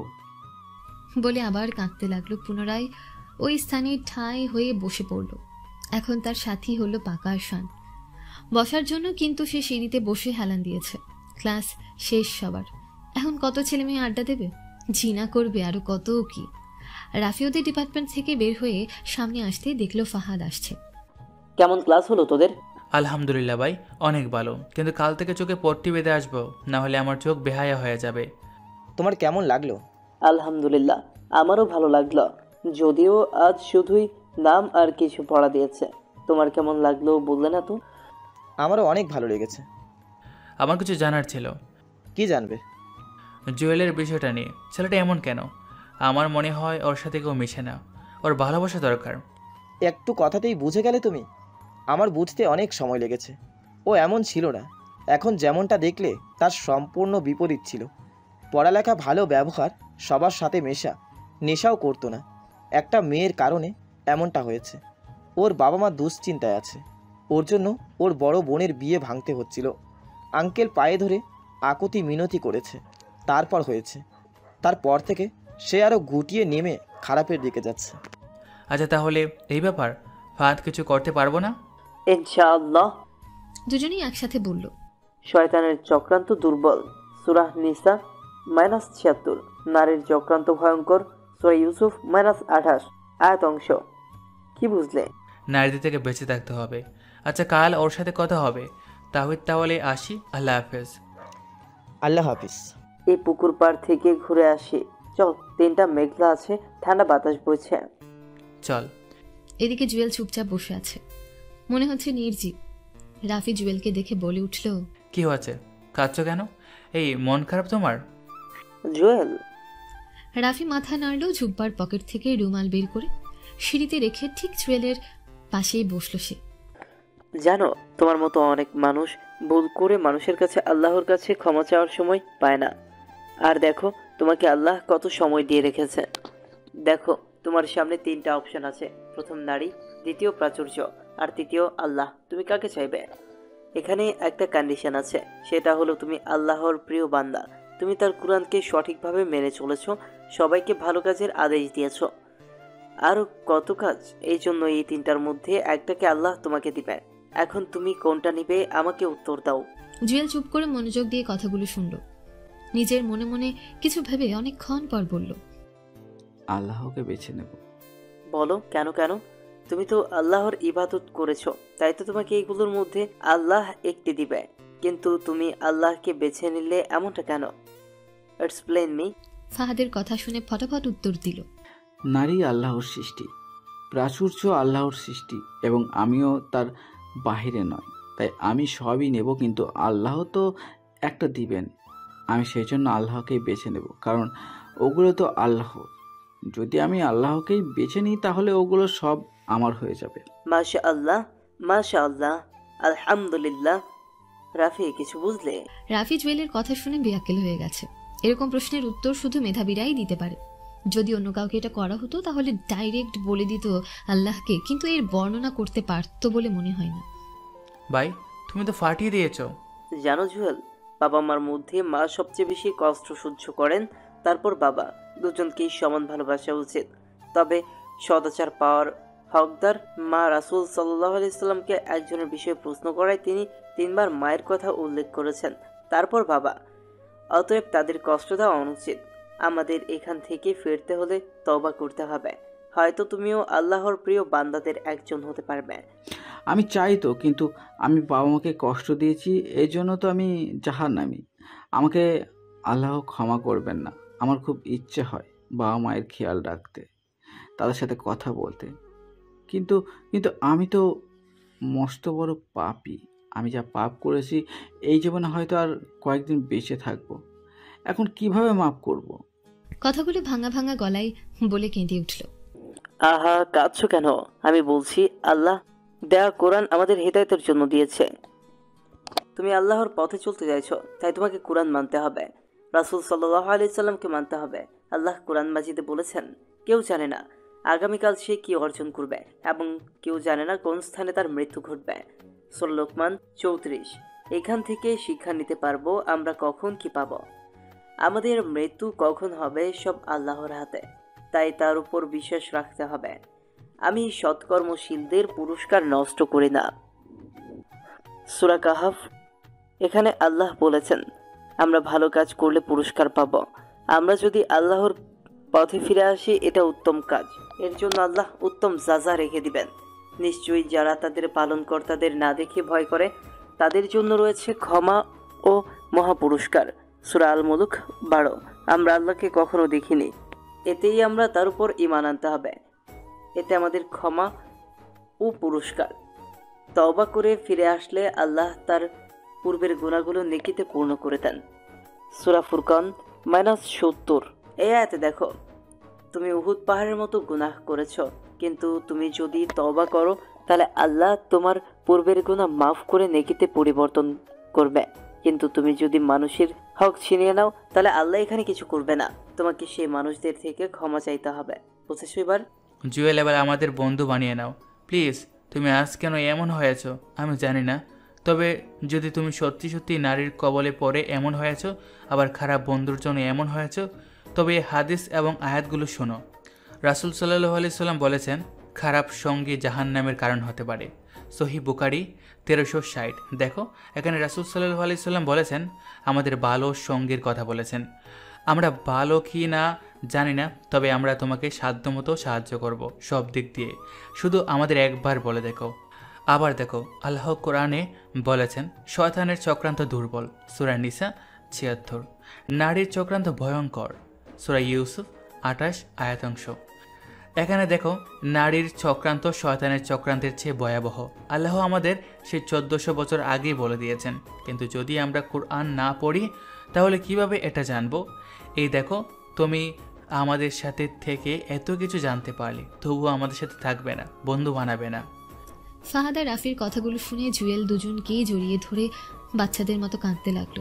আরে কেঁদো না, আল্লাহ তোমাকে হিদায়াত দিয়েছেন, তোমার খুশি হওয়া উচিত। আমি তো বেশি দিন বাঁচবো না জান, কিভাবে কি করব আমি? আমার ক্যান্সার ধরা পড়েছে। জুয়েলের কথা শুনে দুজনেই ধাক্কা খেলো। কি কি বললে তুমি? ডাক্তার দেখাওনি? হ্যাঁ, কি বলেছে বলো, আমাদের বলো। 2 মাসের কথা, এক পরশু গেছিলাম। কেউ জানে না তোমরা ছাড়া। বাবা মাকে কি বলবো আমি? তাদের থেকে ক্ষমা চাইতে পারলাম না। কত মানুষের। আর কিছু বলতে পারলো না। রক্ত বমি হচ্ছে জুয়েলের। ফাহাদ তো কেঁদেই দিয়েছে, চোখ দিয়ে পানি পড়ছে। তাওহিদকে কল কর। এ অটোওয়ালা চাচা, তাড়াতাড়ি আসেন। ফাহাদের ঘি রঙের জুব্বাটা রক্তে লাল হয়ে গেছে। আমাকে ক্ষমা করে দিও বাবা মা। শত কষ্ট হচ্ছে ওর, তবুও হাসছে। হয়তো শেষ সময় হেদায়েত পেয়েছে। আল্লাহ, তুমি একে তুলে নিও না। তোমার দিন প্রতিষ্ঠার জন্য একে আমার প্রয়োজন। আমি তোমার কাছে ফরিয়াদ করছি আল্লাহ, তো তুমি রহম করো। 10 মিনিটের রাস্তা আজ 10 দিনের মতো লাগছে। পিছনে জুয়েলকে জড়িয়ে আছে ফাহাদ, মাঝে মাঝে রক্ত বমি হচ্ছে। সামনে রাফি বসে আছে। আসসালামু আলাইকুম। তাওহিদ, জুয়েলের বাবা মাকে নিয়ে সিটি হসপিটালে চলে এসো তাড়াতাড়ি, জলদি। হ্যাঁ, ওর অবস্থা ভালো নয়, তাড়াতাড়ি এসো। আর যদি ভালো ডক্টর পাও তবে ওর বাবা মাকে ব্যবস্থা করতে বলো, অপারেশন করতে হবে। ক্যান্সারের কারণে ব্লাড বের হচ্ছে। ওদিকে তাওহিদের পা কাঁপাকাঁপি শুরু হয়ে গেছে। বাসাতে সোফায় বসেছিল। রাফির কথা শুনে পাগল হয়ে গেছে। ফোনটা হাত থেকে পড়ে গিয়ে স্ক্রিনে ক্র্যাক পড়ে গেছে। কান্না ভেজা চোখে শত কষ্টের পর জুয়েলের বাবার নম্বরে কল করে সব বলে। ফোন থেকে সিম খুলে নিয়ে তার মায়ের ফোনে তুলে নিল। পকেটে কিছু টাকার ব্যাংকের চেক গুজে বিধ্বস্ত অবস্থায় বাইক নিয়ে বেরিয়ে পড়ল। রাস্তায় ওর বন্ধুদের সাথে দেখা হতেই সামনে এসে থামতে বলল তারা। মাথা খারাপ হয়ে আছে তার, সেজন্য বলল, সর সামনে থেকে, জুয়েলে হাসপাতালে সরষে। ইয়ামিন, ওর বাইক তুই চালিয়ে তাড়াতাড়ি নিয়ে যা, না হলে বড় কিছু হয়ে যাবে। যা, আমরা আসতেছি। এদিকে হসপিটালে ব্লাড ছিল, সেটা তুলতে হবে। জুয়েলের শরীরে ব্লাড নেই, এজন্য অপারেশন করতে পারছে না। আবার আরেকটা সমস্যা হলো টাকা। ফাহাদরা তো এত টাকা দিতে পারবে না।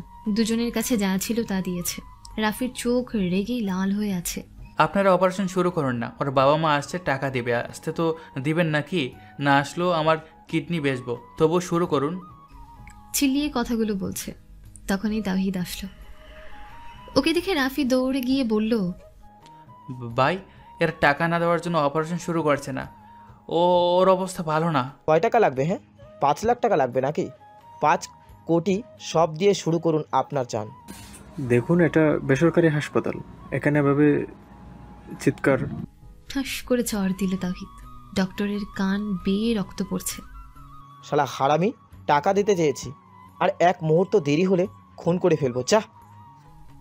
আর কেউ ভয়ে সামনে গেল না, অপারেশন করতে চলে গেল। এতক্ষণ ফাহাদ নীরব হয়ে হসপিটালের করিডোরে জুয়েলের ব্লাডের ব্যাগটা উঁচু করে ধরেছিল। অবশেষে নিয়ে গেল। একটা নার্স এসে বিল অ্যামাউন্ট বলে গেল। তাওহিদ গিয়ে ঠিক দিয়ে দিল। ভাই, তোমাদের অনেক অনেক ধন্যবাদ আমার ভাইকে বাঁচানোর জন্য। রাফি ফাহাদের অবস্থা ভালো নেই, ওকে নিয়ে চলে যান। আর এই নাও কিছু টাকা। ধন্যবাদ দিতে হবে না। আর আমাদের টাকা দিয়ে কিনতে চাইছো? না না, আমি জানি তোমাদের অবস্থা কেমন। মন খারাপ করো না। এখন হয়তোবা যাওয়ার টাকাটাও খরচ করে নিয়েছে। আর ওইসব ব্যবস্থা করা তোমরা যা করেছো সেটার জন্য দিচ্ছি না, তোমরা যা দিয়েছো সেটাই ফেরত দিচ্ছি, নিয়ে নাও। তাওহিদ যা বলল সেটা ঠিক, তবে টাকাটা নেওয়া ঠিক হবে না। রাফির ভাবনার মাঝে জোর করে কয়েক হাজার টাকা গুজিয়ে দিল। তোমাকে ধন্যবাদ আমাদের অবস্থা বোঝার জন্য।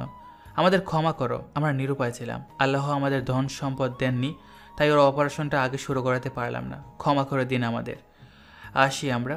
ওকে দেখতে আসবো না কাল, আজ হবে না, কাজে যেতে হবে আমাদের। আল্লাহ হাফেজ। এতক্ষণ তাওহিদের বন্ধুরাও ওর পিছনে এসে গেছে। চল ভাই, শরীর খারাপ হবে। হ্যাঁ চল। ওর কি অবস্থা রে? আল্লাহ বর্ষা, চল, পরে আসবো না, কাজেও যেতে হবে আবার। জোহর নামাজ শেষে মসজিদে বসে আছে দুজন। ধীরে ধীরে সবাই বের হয়ে চলে যাচ্ছে। রাফিও বের হয়ে গেল। জুয়েলকে কি কাছের কেউ মনে হয়? জানি না, আমি কেন এমন করেছি সেটাও জানি না। তবে ওর অবস্থা দেখে আমার খুব খারাপ লাগছিল। মনে হচ্ছিল যে নিজের থেকে বড় কিছু হারিয়ে যাচ্ছে। এর আগে এমন কোনো সিচুয়েশনে পড়িনি, তুই জানিস। আল্লাহ তাকে ঠিকঠাক করে দেবে দেখিস, আমার সম্পূর্ণ বিশ্বাস আছে। দোয়া করি দ্রুত সুস্থ হয়ে ফিরে আসে। চল, মেসি গিয়ে খাবার খেয়ে রেস্ট নিতে হবে। চল। আবার বিকালে কাজে যেতে হবে। কাজ থেকে আসার সময় একবার হসপিটালে গিয়ে দেখে আসবো রে। আরে কি অবস্থা ছোট ভাই, মন খারাপ কেন? রিয়াদ ভাইয়ের কথা শুনে রাফি সম্পূর্ণ ঘটনা খুলে বলল। রাফির কথা শুনে রিয়াদ বেড থেকে নেমে ফাহাদকে ধরে বলল, এটা আমাদের জন্য খুশির সংবাদ। আল্লাহ নিজ ইচ্ছে আমাদের জন্য সহযোগী হিসেবে হেদায়েত দিয়েছেন, তাই নয় কি? চলো ভাত খাই, ভালোই ক্ষুধা লাগছে আমার। তুইন ভাই আমার ভাত রেডি কর, যা অনিকেত কইরে চল। এই তো ভাই চলো। রাফি একটু সাহায্য দরকার। হ্যাঁ হ্যাঁ চলো। ভাই কাপড় চেঞ্জ করে এসো যাও। হ্যাঁ ভাই, আপনি গিয়ে বসেন, আমি যাই। অনিকেত কই গেলি রে? আয়, বেলা হয়ে গেল। এই যে দাদা চলো। হ্যাঁ চল চল। রাত 9:47 ফাহাদরা হসপিটালে গিয়েছিল, কিন্তু জুয়েল তাহিদ কেউ নেই সেখানে, নার্সের থেকে জানতে পারল। এখানে অপারেশন শুরু করার কিছুক্ষণ পরই রাজশাহী বিমানবন্দর থেকে ঢাকা নিয়ে গিয়ে সেখান থেকে আবার বিদেশ নিয়ে যাওয়া হয়েছে। কবে আসবে কিছুই খবর নেয়নি তারা বা পায়নি তারা। সেজন্য মন খারাপ করে ধীর পায়ে হেঁটে হেঁটে মেসে ফিরে যাচ্ছে তারা। ভাই জুয়েলের কি অবস্থা, কেমন আছে সে, খোঁজ পেয়েছিস? না ভাই, ওকে বিদেশে নিয়ে যাওয়া হয়েছে। কোন দেশে গেছে সেটাও খোঁজ পাইনি। তাহিদের ফোন বন্ধ, ওর বিষয়ে আর কিছুই জানে না। ও আচ্ছা, পড়াশোনা থাকলে পর, যা মন খারাপ করিস না। কাল আবার ক্লাস আছে তোদের, যা। হ্যাঁ ভাই যাই। জুয়েল চলে গেছে আজ দিয়ে 19 দিন হতে চলল, তবুও কারো খোঁজ খবর নেই। না আছে তাহিদ, না আছে জুয়েলের, কেউ নেই। রাফিরা ভার্সিটির পিচ ঠালা রাস্তা দিয়ে হেঁটে চলছে দুজন। রাফির প্রতিদিনের কাজ বলা যায়, প্রতিদিন ফাহাদকে এগিয়ে দিয়ে আসে সে, তারপর নিজেও ক্লাসে চলে যায়। কালো টুপি, এদিকে আয়। রাফি আশেপাশে তাকালো, সে একমাত্র কালো টুপি পরেছে যে ডেকেছে তাদের দিকে চোখ যেতেই বলল, এদিক ওদিক তাকাচ্ছিস কেন? তোকেই বললাম এদিকে আয়। ভাই বিশ্বাস কর, আমি ওই মেয়েদের চিনি না, আজ প্রথম দেখলাম তাদের। তুই বুঝবি না তো? রাফি ভয় পেয়ে বলল, তোর উপর পূর্ণ আস্থা আছে আমার, যা কি বলে শুনে আয়, চোখটা হেফাজতে রাখবি। যথা আজ্ঞা। এতক্ষণ লাগালি কেন রে? শিয়ানা হয়েছিস? কেন ডেকেছেন বলুন, যেতে হবে।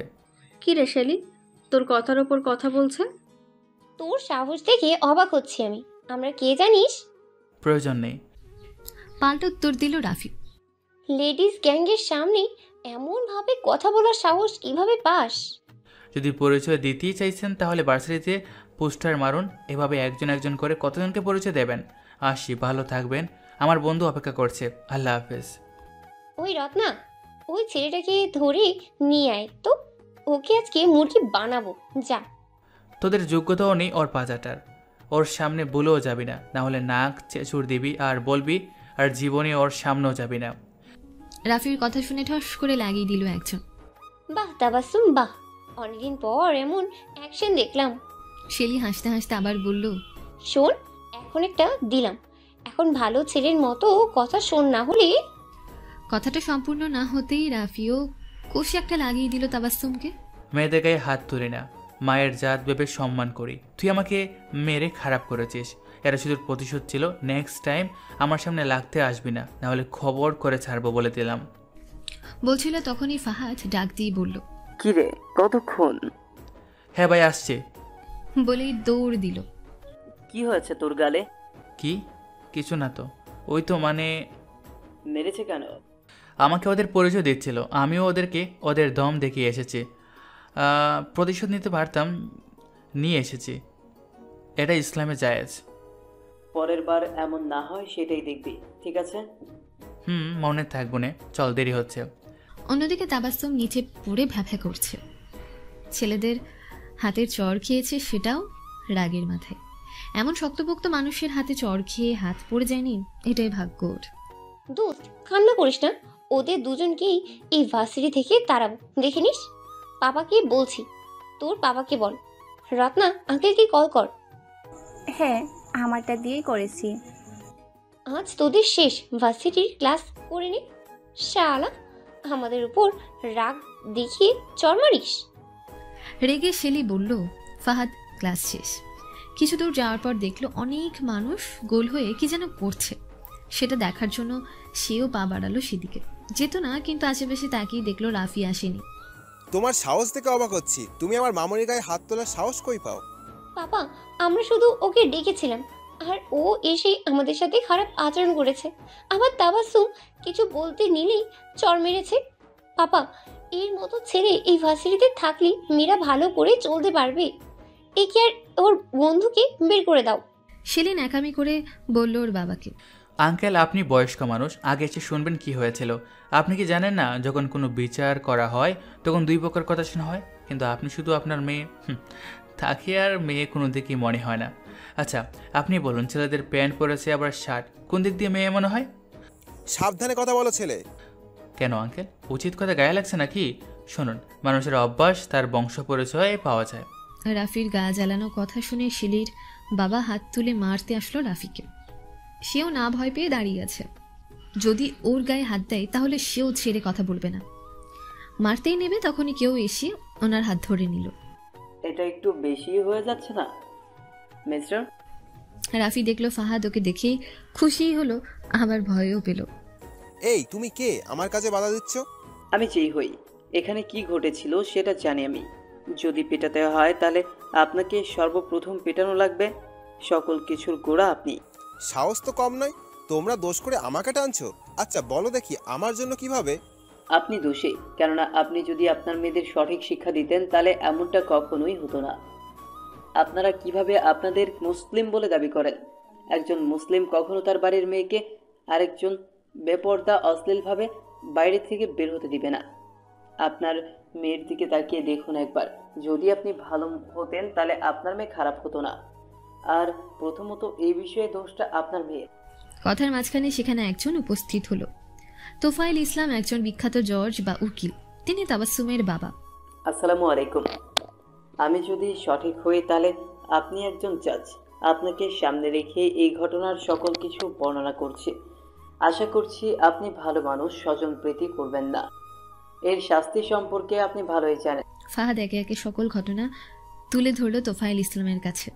সব শোনার পর তিনি তার মেয়েকে বললেন, সে যা বলছে তা সত্যি? তাবাসসুম ভয় ভয়ে বলল, হ্যাঁ বাবা। আমি তোমার বাবা নই, একজন বিচারক। রেগে গিয়ে বললেন, দ্য ডিফেন্স রেস্ট। আঙ্কেল, আমি ক্ষমা চাচ্ছি তোমাদের থেকে। পারলে এই হতভাগাকে ক্ষমা করে দিও। দোষটা আমারই, আমি মেয়েটাকে মানুষ করতে পারিনি। আমরা শুধু সত্যটা বলার জন্য এত কিছু বললাম। আমরা চাই না কেউ আমাদের ভুল বুঝুক। আপনি তো অনেক বই পড়ে এমন হয়েছেন, যদি কোরআন পড়তেন তাহলে নিজের বাড়িতে জান্নাত দেখতে পেতেন। যদি ওই আল্লাহকে বিশ্বাস করেন তাহলে কোরআন মতো জীবনযাপন করেন। মেয়েদের উত্তম শিক্ষা দিন, যাতে অন্তত ব্যাপারটায় বাইরে চলাফেরা না করে। আমাদেরও ক্ষমা করে দিন, ছোট হয়ে অনেক কিছু বলে দিলাম। আসি, আর আপনি আপনার থেকেও ক্ষমা চাচ্ছি। আঙ্কেল, ক্ষমা করে দিবেন। বাবা মায়ের থেকে কোনোদিন কিছু আদর শিখতে পারিনি, তাই জানি না কেমন করে কথা বলতে হয়। ক্ষমা করবেন। আসি, আসসালামু আলাইকুম। আমাকেও ক্ষমা করবেন আঙ্কেল, আমি আসি। আসসালামু আলাইকুম। একটা কথা আঙ্কেল, যেসব মেয়েরা ছেলেদের মতন শার্ট প্যান্ট জুতা পরে তারা জাহান্নামী। মুসনাদ আহমদ 6180 বর্ণিত আছে। এটা চলিত ভাষায় বললাম আপনাদের, আশা করি বুঝবেন। শেলির বাবার নাম শিহাবুদ্দিন, বিশিষ্ট ব্যবসায়ী। সবকিছু শুনে তিনি তার মেয়েকে জোরে একটা চড় লাগিয়ে দিয়ে নিয়ে গেলেন। ফাহাদরা ধীরে ধীরে মেসের দিকে ফিরে যাচ্ছে। কারো মুখে কোনো কথা নেই। রাফি ভয় পেয়ে মুখ খুলছেই না। যতই বন্ধু হোক তবু নিজের একজন গার্জিয়ান বা বড় ভাই মনে করেই ওকে। সে ভেবেছে ফাহাদ রেগে কথা বলছে, তাই সে বলে উঠল, আমাকে ক্ষমা কর ভাই, সত্যি এমনটা চাইনি আমি। তোকে সব না বলার জন্য ক্ষমা চাচ্ছি। তোর বুদ্ধি শুদ্ধি লোপ পাচ্ছে। তোরা কথা বলছিলি, আমি কোথায় ছিলাম তখন? হ্যাঁ, আর যা হয়েছে ভালোই হয়েছে। এতে যদি একটা মানুষ হেদায়েত পায় তাহলে কত মানুষ হেদায়েত পাবে ভেবে দেখেছে? হ্যাঁ, জুয়েলের খোঁজ খবর নাই, কেমন আছে সে, কোথায় আছে? হ্যাঁ, আল্লাহ ভরসা। তোমার মেয়ের জন্য আজ আমার সম্মান ধুলোয় মিশে গেছে। শেলির বাবা শাহাদাত হোসাইন বলে, আশকারা তো তুমি দিয়েছ, এখন আমার উপর চাপাচ্ছ কেন? হ্যাঁ, কতবার বারণ করেছি মেয়ে মানুষকে এমন আশকারা দিও না, কিন্তু কে শোনে আমার কথা? আপনি দেখুন এসব কি পড়েছে, এগুলো মেয়েদের কাপড়। শাসন করতে গেলেই বাধা। এখন তুমিই সামলাও একে, আমি বাপু পারবো না। শাহাদাত হোসেন রেগে সিঁড়ি ভেঙে উপরে চলে গেলেন। ওদিকে শেলি ভাবছে, আমার বাবাকে অপমান করে তোরা ঠিক করিসনি। তোদের যদি না বের করে দিয়েছি তাহলে আমার নামও শেলি না। রাতের বেলা রিয়াদ ভাই, আর দেরি করা ঠিক হবে না। এখনই উপযুক্ত সময়, আমাদের একটা কাজে লাগাতে হবে। আপনি ওইসব লোকদের জড়ো করুন যারা আপনার সাথে ছিল। আচ্ছা, আমি জড়ো করছি, কিন্তু কোথায় কথা বলবো? মেসে ডাকবো নাকি? ম্যাচে মনে হয় জায়গা হবে না, কাল শুক্রবার, তাই বলছি বাদ আসর আমরা ভার্সিটিতেই বসবো না হয়। ভার্সিটিতে বসলে রিস্ক হয়ে যায় না? ভয় পাচ্ছিস? ভাই, আমি আল্লাহর রাস্তায় মারা গেলে যাব, কিন্তু এটা আমরা শুরু করছি, তাই তাদের নিরাপত্তার কথাও চিন্তা করতে হবে তো নাকি? তোর কথাতে যুক্তি আছে, কিন্তু কি করা যা বলতো? ভাই, আল্লাহ ভরসা, যা হবে সামলে নিব, এখন চিন্তা করেন না। ভাই, আনকিত দাদা কোথায়? তাকেও তো নিয়ে যাবনি, ভালো লাগবে। আর আমার নতুন বন্ধুদেরও বলে দেব, আসতে যদি আসে তাহলে আলহামদুলিল্লাহ। একদম ঠিক বলেছিস। ওর বাবা মা মারা যাওয়ার পর ওদের সব সম্পত্তি আত্মসাৎ করেছে ওর চাচারা। ছেলেটা যত দিন ধরে এসেছে তত দিন ধরে কষ্ট করে থাকছে। কাল বলল ওকে ওর চাকরি থেকে বের করে দিয়েছে, বেতনও সম্পূর্ণ দেয়নি। আজ সারাদিন খুঁজেও কোনো চাকরি দেখা নেই। খুব দুশ্চিন্তায় আছে ও। রাফি, কাল তো 1 তারিখ, তাই না? বেতন দিতে 2 দিন লাগবে। আমি বলি কি, মসজিদে কাল থেকে নামাজ পড়াতে হবে। বেতনও 9 থেকে 10,000 টাকা। হয়তো মক্তবে আছে, না থাকলে সমস্যা নেই, যা পাই তার থেকে বেশি পাবো। তাই আমার চাকরিটা ওকে দিয়ে দিই, কি বলেন আপনারা? আমি যে কেন তোমার ভাই হলাম না? তোমাকে অনেক ধন্যবাদ ছোট ভাই। একদম ভালোর মতো ভালো কথা বলেছিস ভাই। আনিকিট কইরে, এখানে আয় তো, একটু শুনে যা। কিছুক্ষণ পর আসলো। হ্যাঁ দাদা বলেন। তোর চাকরি কিছুর ব্যবস্থা হলো? না, আমার কপালে হয়তো চাকরি নাই ভাই। শোন, একটা চাকরি আছে, করবি রেস্টুরেন্টে? ভাই, থালা বাসন মাজতে হলেও করব। আচ্ছা, ফাহাদের চাকরিতে কাল থেকে কাজ করবি তুই। ওর চাকরিটা তোকে দিয়ে দিছে। কাল গিয়ে ম্যানেজারের সাথে আমি, তুই আর ফাহাদ কথা বলবো। রাতের দিকে যাবনি, রেডি থাকিস। চিন্তা করিস না, নিশ্চিন্তে ঘুমিয়ে যা। তোমাকে কিছু বলার মতো ভাষা পাচ্ছি না আমি। ধন্যবাদ বললেও কম হবে, যে জায়গায় আমার পরিবারের মানুষ। আর কিছু বলতেও পারল না, তার আগেই চোখ পানিতে ভিজে গেল। অতীত শুধু অতীত, তাকে বর্তমানে এনে ভবিষ্যৎ নষ্ট করো না।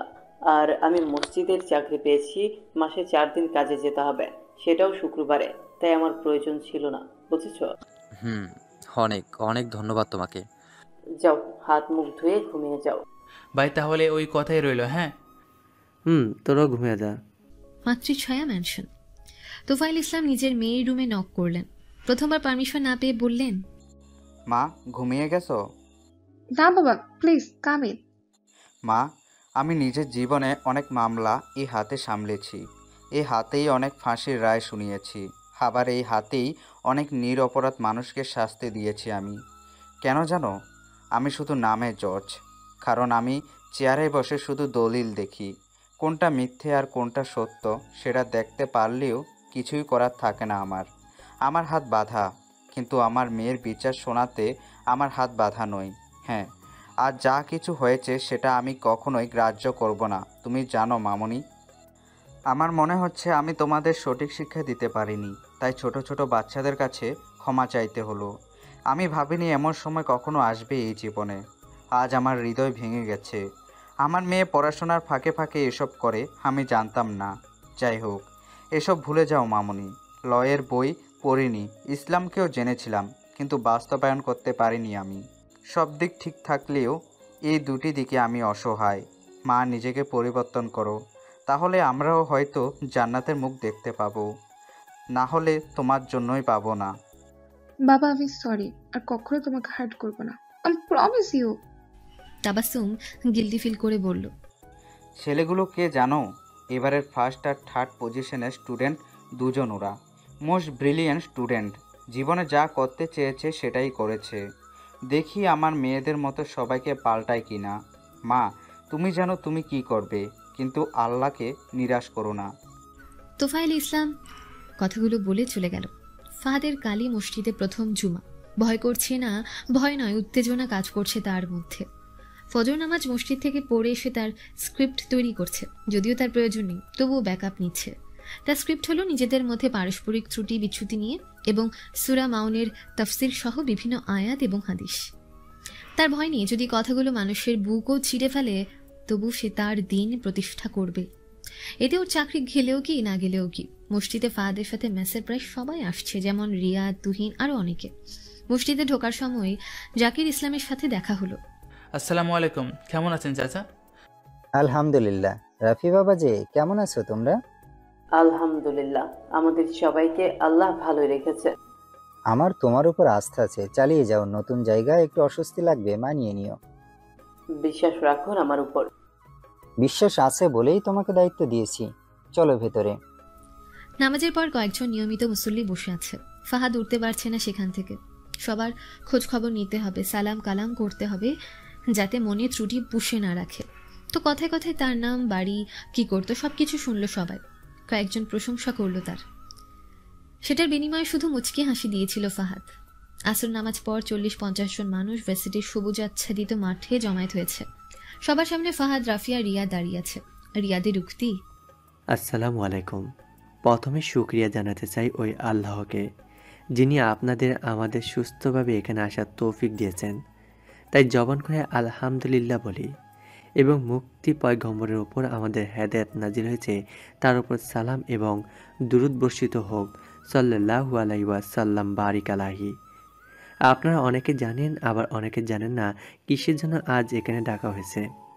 আমাদের উপরে এক আল্লাহর দিনের কাজ রয়েছে।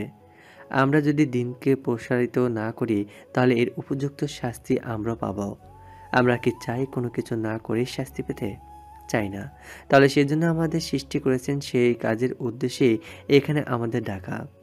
আপনারা জানেন এর আগেও আমাদের মুমিনরূপী কাপের আমাদের আঘাত করেছে, এই কাজ করতে দেয়নি।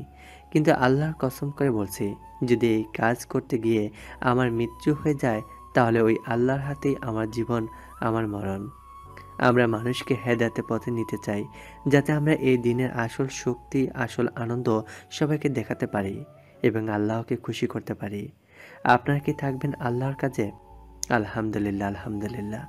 এখন আমার ছোট ভাই আপনাদের সাথে কথা বলবে। ফাহাদ সালাম দিয়ে নিজের পরিচয় দিয়ে বলতে লাগলো, আমাদের জীবনের সঠিক উদ্দেশ্য এটা নয় যেটা আমরা করছি। আমাদের উদ্দেশ্য খুঁজে নিতে হবে। এমনি এমনি আল্লাহ আমাদের এখানে পাঠান নাই। আল্লাহ বলেন, নিশ্চয়ই আমি জিন এবং মানুষকে সৃষ্টি করেছি আমার ইবাদতের জন্য। এখানে স্পষ্ট বোঝা যাচ্ছে এখানে আমরা এই দুনিয়াতেই মত্ত হতে আসে নাই, ওই আল্লাহর ইবাদত করতে এসেছি, যা আমাদের রাসূল সাল্লাল্লাহু আলাইহি ওয়াসাল্লামের ওপর নাজিল করা হয়েছে সেটাকে বাস্তবায়ন করতে এসেছে। যদি এতে আমাদের মৃত্যুও হয় তাতেও আল্লাহর ইবাদতের মধ্যে থেকেই হবে। আমরা এমন কাজ করব না যাতে বাবা মা নিরাশ হন, বুড়ো হয়ে যেন তাদের বৃদ্ধাশ্রমে দিতে না হয়। আমরা লেখাপড়া করব, চাকরি করব এবং আল্লাহর আদেশ নিষেধ মেনে চলব। কি আমরা আছি তো ইনশাআল্লাহ? যদি আমরা একসাথে থাকি, আমার বিশ্বাস আমাদের আল্লাহ নিরাশ করবেন না, অবশ্যই কোনো না কোনোভাবে সাহায্য করবেনই। এখন আমাদের কি কাজ করতে হবে এ নিয়ে আমার ভাই রাফি কথা বলবে। আসসালামু আলাইকুম। আপনারা সবাই বুঝদার ব্যক্তি। আমার দুই ভাইয়ের কথা অবশ্যই বুঝেছেন আপনারা। এখন কেমন কাজ করলে আমরা সুফল পাবো? আসুন তাহলে যদি দেখতে পাই নিজের বন্ধুদের মাঝে ত্রুটি রয়েছে তাহলে তাকে দাওয়াত দিব আমাদের এই ইসলামের কর্মকাণ্ডে। তাকে আমরা আল্লাহর কথা বলবো, রাসূল সাল্লাল্লাহু আলাইহি সাল্লামের কথা বলবো। যখন দেখব রাস্তাঘাটের ছেলেরা বসে আড্ডা দিচ্ছে এবং মসজিদে আজান পড়ছে, তাদের ডেকে নিয়ে যাব। যদি মনে হয় তাদের দ্বারা আমাদের ক্ষতি হবে তাহলে আমরা আমাদের দাওয়াত সংস্থায় যুক্ত আছে তাদের ডাকব, অতঃপর ওই ছেলেদের ইসলামের দাওয়াত দেব। রাফির কথা শুনে একজন বলে উঠল, তাহলে কি আমরা শুধুমাত্র ছেলেদেরকে দাওয়াত দেব? ভাই আপনার নাম কি যেন? আব্দুর রাজ্জাক, অনেক সুন্দর নাম। আপনি খুবই গুরুত্বপূর্ণ কথা বলেছেন। না, আমরা ছেলেদেরই না মেয়েদেরও দাওয়াত দেব, কিন্তু আমরা তো তাদের সাথে কথা বলতে পারবো না। তাহলে আমাদের মসজিদগুলোতে মেয়েদেরও জামায়াত রয়েছে, কিন্তু মেয়েরা হয়তো কতজন, বেশি হলে 10 জন। এটা কেন? রাসূল সাল্লাল্লাহু আলাইহি সাল্লামের সময় মেয়েদেরকে তিনি মসজিদে যেতেও বলেননি এবং নিষেধ করেননি। এখন সেই সময় সব মেয়েরাই ইসলাম চর্চা করত। বাড়ির পুরুষরা তাদের বাড়ির মেয়েদের মসজিদের বয়ান কী বিষয়ে, এর শিক্ষা কী এসে বলতেন, সেগুলো মেয়েরাও শুনত এবং মানত। কিন্তু এখন মেয়েরা ইসলাম চর্চা করে না। পুরুষও মেয়েদের চাপ দিয়ে জুম্মার বয়ান কি শিক্ষা আছে সেটাও বলে না। তাহলে আমাদের মা বোন যারা ইসলামে আগ্রহী তাদের আমাদের দাওয়া সংস্থায় যুক্ত করা হবে এবং তেনারা তাদের প্রতিবেশী বোন বন্ধু সবাইকে দাওয়াত দেবে যেন তারা নামাজ পড়ে, পর্দা করে, জুমার দিনে মসজিদে যায় এবং যা শেখার সেটা নিজের জীবনে বাস্তবায়ন করে। এখন আপনাদের যাদের মা বোন আছে তাদের বলবেন, চাপ দেবেন, কেননা প্রত্যেক মুসলমানের জন্য জ্ঞান অর্জন করা ফরজ। এটা করতেই হবে। আপনার বাড়ির মেয়েরা করতে না চাইলেও প্রেশার দিতে হবে। আপনারা রাজি তো? হ্যাঁ, আলহামদুলিল্লাহ, আপনাদের কথায় খুশি হলাম। ধীরে ধীরে আমাদের পরিধি বাড়বে ইনশাল্লাহ। আপনারা ভয় পাবেন না, কেননা যারা সত্যিকার অর্থে মুমিন ব্যক্তি তাদের আল্লাহ ছাড়া কোনো ভয় নেই। আপনারা যারা আমাদের সাথে যুক্ত হতে চান আপনারা আমাদের 3 জনের যে কোনো একজনকে বলবেন এবং আপনাদের নাম, বাড়ি এবং মোবাইল নাম্বারটা দিয়ে যাবেন। আসসালামু আলাইকুম, সবার সুস্থতা কামনা করছি। এত কথা বলে রাফি হাঁসফাঁস করছে, তাই ফাহাদ পানি এগিয়ে দিল। রাফি সেটা দেখে সঙ্গে সঙ্গে মাঠে বসে পানি খেতে লাগলো। এতক্ষণ সম্পূর্ণ কথা লাইভ আকারে অনেকে নিজেদের আইডি পেজ থেকে আপলোড করছে। যথাসম্ভব ভার্সিটির প্রতিটা আনাচে কানাচেই পৌঁছে যাবে। রাফি তার স্পিচ দিয়ে বসে আছে, আর অনেকের মনে অনেক প্রশ্ন, সেগুলো ফাহাদ আর রিয়াদের থেকে জেনে নিচ্ছে। দূরে সেগুন গাছের গোড়ায় সিমেন্ট বালি দিয়ে তৈরি শানের উপর বসে আছে আনকিত। সে আসতে চাইছিল না, রিয়াদ জোর করে নিয়ে এসেছে। ওকে একা বসে থাকতে দেখে রাফি ওকে কাছে ডাকলো। একা বসে কি করছো? এখানে এসো। তো কি করব আমি? তোমাদের দেখছি, তোমাদের ধর্ম কত ভালো, তোমরাও কত ভালো। রাফি ওর কথা শুনে মুচকি হাসি দিয়ে বলল, ভালো তো অবশ্যই, কিন্তু মানুষ বুঝতে পারে না যে এটা উপরওয়ালা কর্তৃক প্রদত্ত। আমার সাথে গল্প করো। রাফিরা কথা বলছিল, তখন একে একে অনেক মানুষ তাদের দাওয়া সংগঠনে নাম লেখাতো। রাফিরা কথা বলছিল তখন একে একে অনেক মানুষ তাদের দাওয়া সংগঠনে নাম লেখাতে আসলো। রাফিও একে একে সবার নাম, বাড়ির ঠিকানা এবং ফোন নম্বর লিখে নিল। মাগরিব নামাজ পর 4 জন মিলে হেঁটে হেঁটে যাচ্ছে রেস্টুরেন্টের উদ্দেশ্যে। প্রতিমধ্যে সবাই গল্প করছে, তখন কথায় কথায় ফাহাদ বলল, আজ কতজন জয়েন করলো রে? আজ 40 জন জয়েন হয়েছে ভাই। তার মধ্যে তোর বন্ধু তামিম, জিহাদ আর হাসানও লিখিয়েছে। আমার বন্ধু রবিনও লিখিয়েছে। এখন কাজ করলে হয়। আরে চিন্তা করিস না, প্রথমে আমাদের কাজ হবে সাধ্যমতো অনেককে ভালো কাজের দিকে নিয়ে তারপর সংগঠন জয়েন করানো, তাহলে কাজের পরিধি বাড়বে। রিয়াদ ভাই একদম ভালো কথা বলেছে। আমাদেরও বসে থাকলে চলবে না। ভার্সিটিতে বন্ধু বান্ধব সবাইকে এবং চেনা পরিচিত সবাইকে জানাতে হবে। প্রথম কয়েক মাস শুধু মানুষকে ভালো করে বুঝিয়ে জয়েন করানো, তারপর সব শ্রেণীর মানুষকে দাওয়াত পৌঁছতে হবে। তাহলে আমরা আমাদের লক্ষ্যে কিছু দূর যেতে পারবো। ফাহাদ মনে মনে বলল, আল্লাহ, যে কাজে যাচ্ছি সেটা তোমার বান্দার জন্যই, যদিও সে তোমার খেলাফ, কিন্তু তুমি হিদায়েতের একটু আলো যদি তার উপর ফেলো তাহলেই সে তোমার সব কথা মানতে রাজি। ওকে চাকরিটা দিয়ে দাও আল্লাহ। ভেতরে ফাহাদ আর রিয়াদ কথা বলছে ম্যানেজারের সাথে। এটা হয় না ফাহাদ, হুট করে একজনকে নেওয়া যায় না। হ্যাঁ মানছি তোমাকে হুট করে নিয়েছিলাম, কিন্তু তোমার মতো যে সেও হবে এর গ্যারান্টি কি? আমি এটা মানতে পারছি না। রিয়াদ তুমিও জানো। হ্যাঁ জানি, কিন্তু বোঝার চেষ্টা করুন, ছেলেটা অসহায় হয়ে আছে, নাহলে ফাহাদই কাজ করতো। আপনি বলুন, ফাহাদ আর রাফি কিসের জন্য কাজ নিয়েছিল? টাকার জন্যই তো। এখন টাকার সমস্যা মিটে যাবে, তাই ফাহাদ তার চাকরিটা ছেড়ে অন্য অসহায়কে সাহায্য করছে। এতে তো কোনো সমস্যা নেই। একটু দেখুন না, ধরুন যে একজন চলে গেছে আর অন্যজন এসেছে। এখন আপনি দেখুন তাকে, পরীক্ষার দরকার পড়লে নিন, তবুও ফিরিয়ে দেবেন না। ছেলেটাকে ডাক একবার দেখি তো। অনেকে ভিতরে আয়, স্যার দেখবে তোকে। আদাব স্যার। তুমি কাজ করতে পারবে? স্যার একবার বিশ্বাস করেই দেখুন, যদি পছন্দ না হয় তাহলে আমি নিজেই বের হয়ে যাব। কোন সময় কাজ করতে চাও? স্যার ফাহাদ যে সময় কাজ করেছে সেই সময়ই। আমিও লেখাপড়া করি। কাল থেকে টাইম টু টাইম চলে এসো, নিয়ম কানুন ফাহাদের থেকে জেনে নিও। হ্যাঁ।